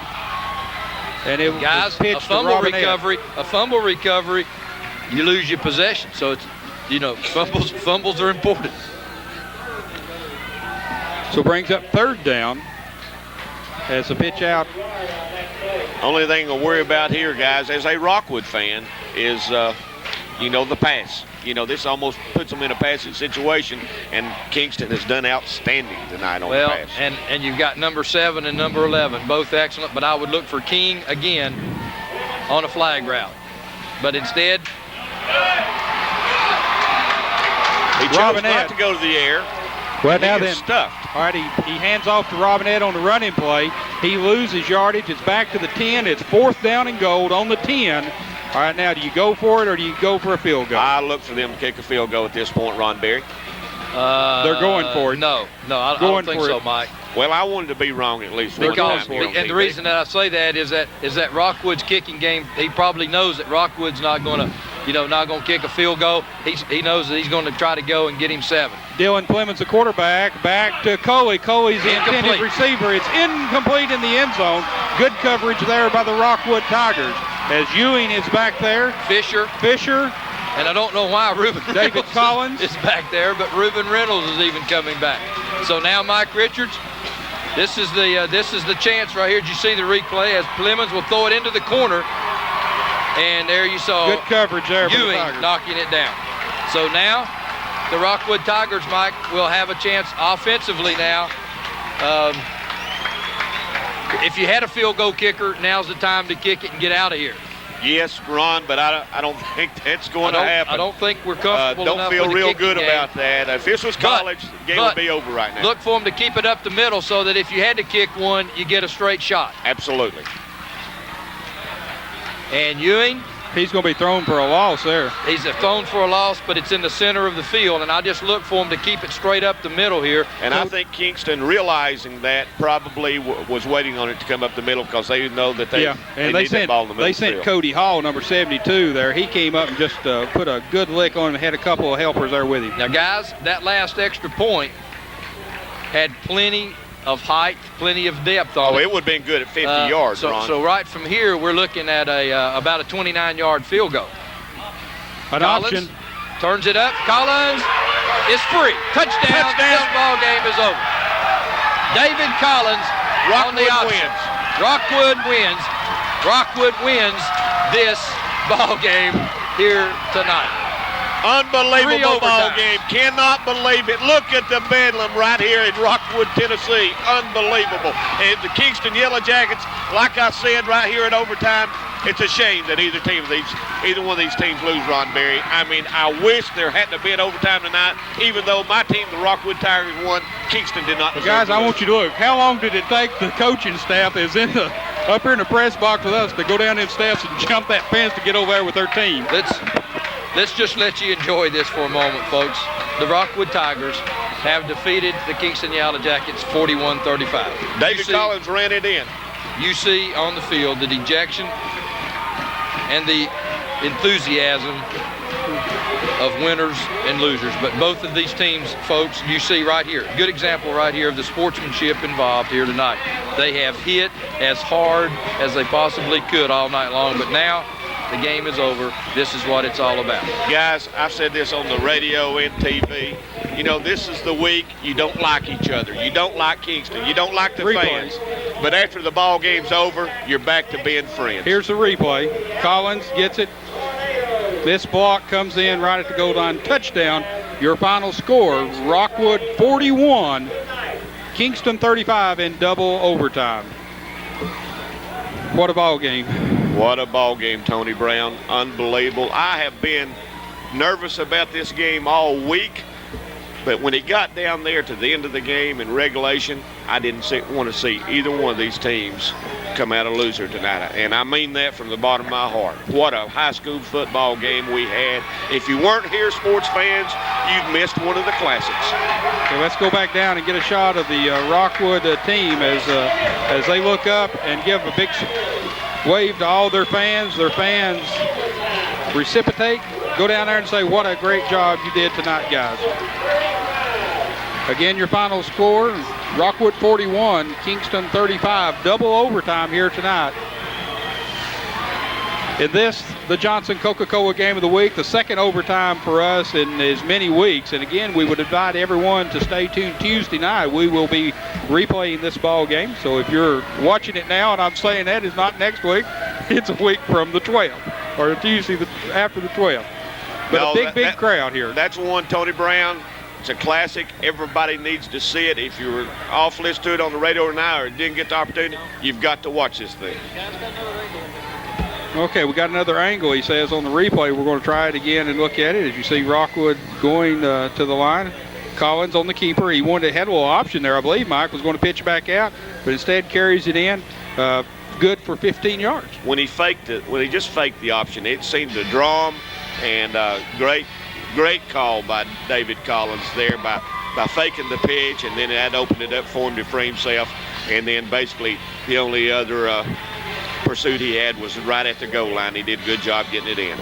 Well, we're back again, and I'm Tony Brown, joined now by Mike Richards here. We're going to try to have a little bit of post-game show here, and hopefully Coach Webb will come up. We can get an interview with him. But I'm telling you what, Mike Richards, have you ever seen a more exciting ball game than this one tonight? No question about it. When Ron Bear was here, I told y'all, I've been to a lot of football games, Tony, since 1955. I can't remember one being this exciting since 1955. It was one unbelievable football game. I'll never forget as long as I live. And folks, not being here, you missed it. Well, double overtime, that's saying something both defensively and offensively. The Tigers come out ahead, and that's first time in 3 years, I guess? Well, we haven't won here since the fall of '92, and last year, a 16-12 game at Kingston, very good ball game. We just hit a dry spell, and but this year, Tony Brown, Rockwood's made up of juniors and seniors. It's been a long time since it's been that way, and they had a good ball club that could compete with Kingston. Coach Webb, I know you're tired. We're going to get you a drink here. Exciting football game unbelievable. I've told the folks here on TV, it was like a tale of two games. You know, it looks like both teams in the first half, offensively, nobody could stop them. Then the second half, it seemed like the adjustments started happening, and then that you did. Defense did step up and stopped each other. So, outstanding ball game. You've got to be excited. Unbelievable. I've told the folks, one of the best high school football games I've ever seen. Well, I tell you what, I've been around football for a long time, played a whole lot more than I've coached, and been in some good football games. But I tell you what, this one right here is probably the best one I've ever been with. I've said it all along. These guys, they've played hard for me all year long, and I said it last year to the seniors that was going out that we'd bring it back to them, and I seen all them guys over by the field house after the game tonight. It don't get any better than this right here, right now. Coach Webb opened up the football game. Greg Ewing takes the ball on the 5-yard line, takes it 95 yards. What a start to set the tempo. But I tell you what, that was a big play for us. We were tight coming out. This is a big game, especially for us. I know the Kingston guys, they're, they earn my respect. They play hard. Coach King does an outstanding job with them, and but that's a big play for us. We're getting off to a good start right there. It just proved to everybody, and especially to ourselves, that we were going to be in a good game. I told them all week it was going to be a great game. There wasn't going to be no more blowouts. And it was something that, we preached all week, to overcome the adversity, and, sure enough, it happened. Coach Webb, I've said here on TV tonight, Kingston Yellow Jackets, they mixed it up well, I thought. With the run and the pass, I know in the first half you had trouble stopping it. Seemed like in the second half, though, there were some adjustments made. I don't know what you said at halftime. I don't know if they just sucked it up or what, but it just an outstanding job in the second half in containing Kingston, because they are an explosive ball club.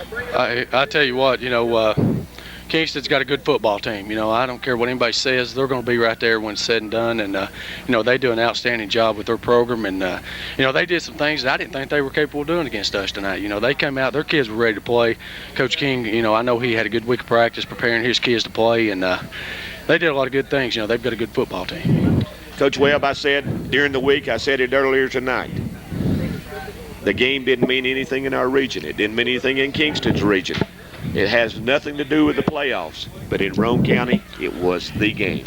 Yeah, by far, this was the game, probably, the game for a long time around here. A lot of people's going to remember this one. Hey, this place was packed, man. I mean, it was great to see these people up here with us, and, Kingston brought a huge crowd. This is the most people I've seen here at this field in a long, long time, and I know you've been here a long time, too, and I believe you can say the same thing. We opened some people's eyes tonight, showing that we're not, just passive, and we're going to think about this when the rest of the weekend, but come Monday, it's going to be all Alcoa. Coach Webb, I know you're tired. I know you're happy. I know you're excited. And you want to get back there with your ball club. You need to talk with radio here. So at Channel 7, we appreciate you coming up. Congratulations again on an outstanding victory. And next Friday night you have Alcoa, and I know starting tomorrow morning you're going to be getting ready for them. Yeah, we sure are. We're going to start. I'm going to start tomorrow. I've got to change films in the morning, and I've got to be with you in the morning also, but we're going to get ready to go. I'm going to prepare just like everything else. I'm not going to sit on this. We're going to forget about this one here in a couple of days and be ready for Alcoa next week. Congratulations, Coach Webb. All right, thank you, Mike. And folks, right here tonight, 41-35 double overtime, Rockwood wins it. Tonight here in Rockwood, Tennessee at Civitan Field, the Rockwood Tigers defeats the Kingston Yellow Jackets in double overtime, 41-35. One of the best football games played in Tennessee anywhere in a long time. We hope you've enjoyed the program, and please stay tuned because we're going to be on the air with a scoreboard show right after these messages. Good night, sports fans. Everyone knows OEB helps people who get hurt when someone else is negligent. But with the coronavirus pandemic, you may be afraid to leave your home to get the legal help you need. As always, we're committed to keeping you and your family safe. So, we want you to know that we can handle your case almost completely electronically. All you have to do is call. The future may feel uncertain, but we can get through it together. Call 546-1111. We're here for you. 546-1111. Call today.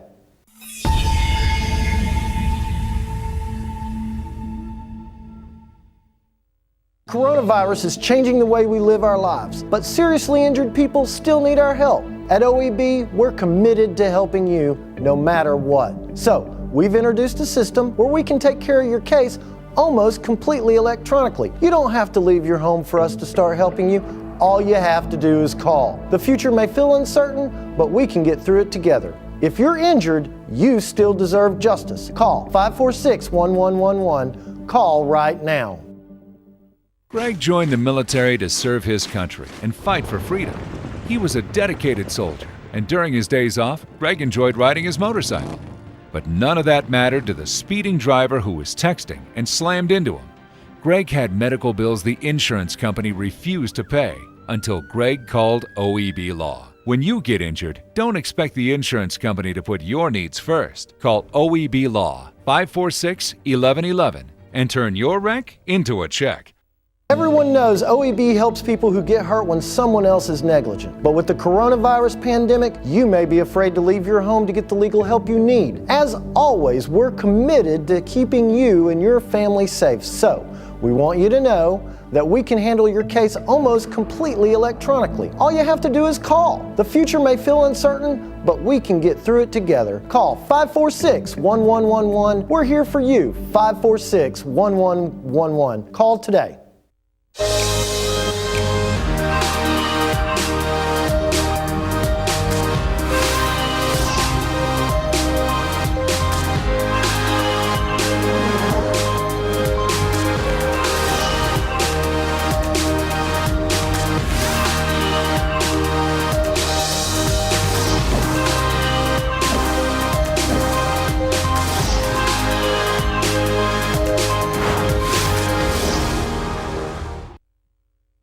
Today, I want to speak with you about coronavirus and a few practical ways your family can stay healthy. First, hand washing is essential.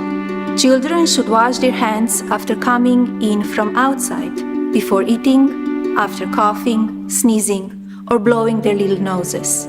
Second, limit all crowds and explain that no one is shaking hands or hugging because that is how germs can spread. While changes need to be made now, I encourage parents to let children know this will not last forever.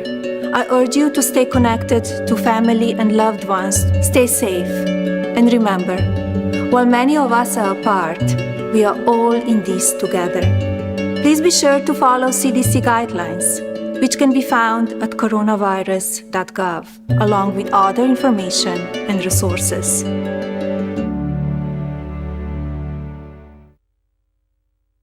Meet Jack.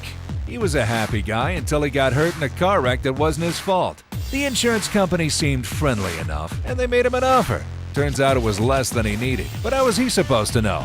Seems like the insurance company was looking out for themselves. But no one is looking out for Jack. If you get hurt in a car accident, don't be like Jack. Make the smart choice. Call OEB Law and turn your wreck into a check. 546-1111. On my way to pick you up.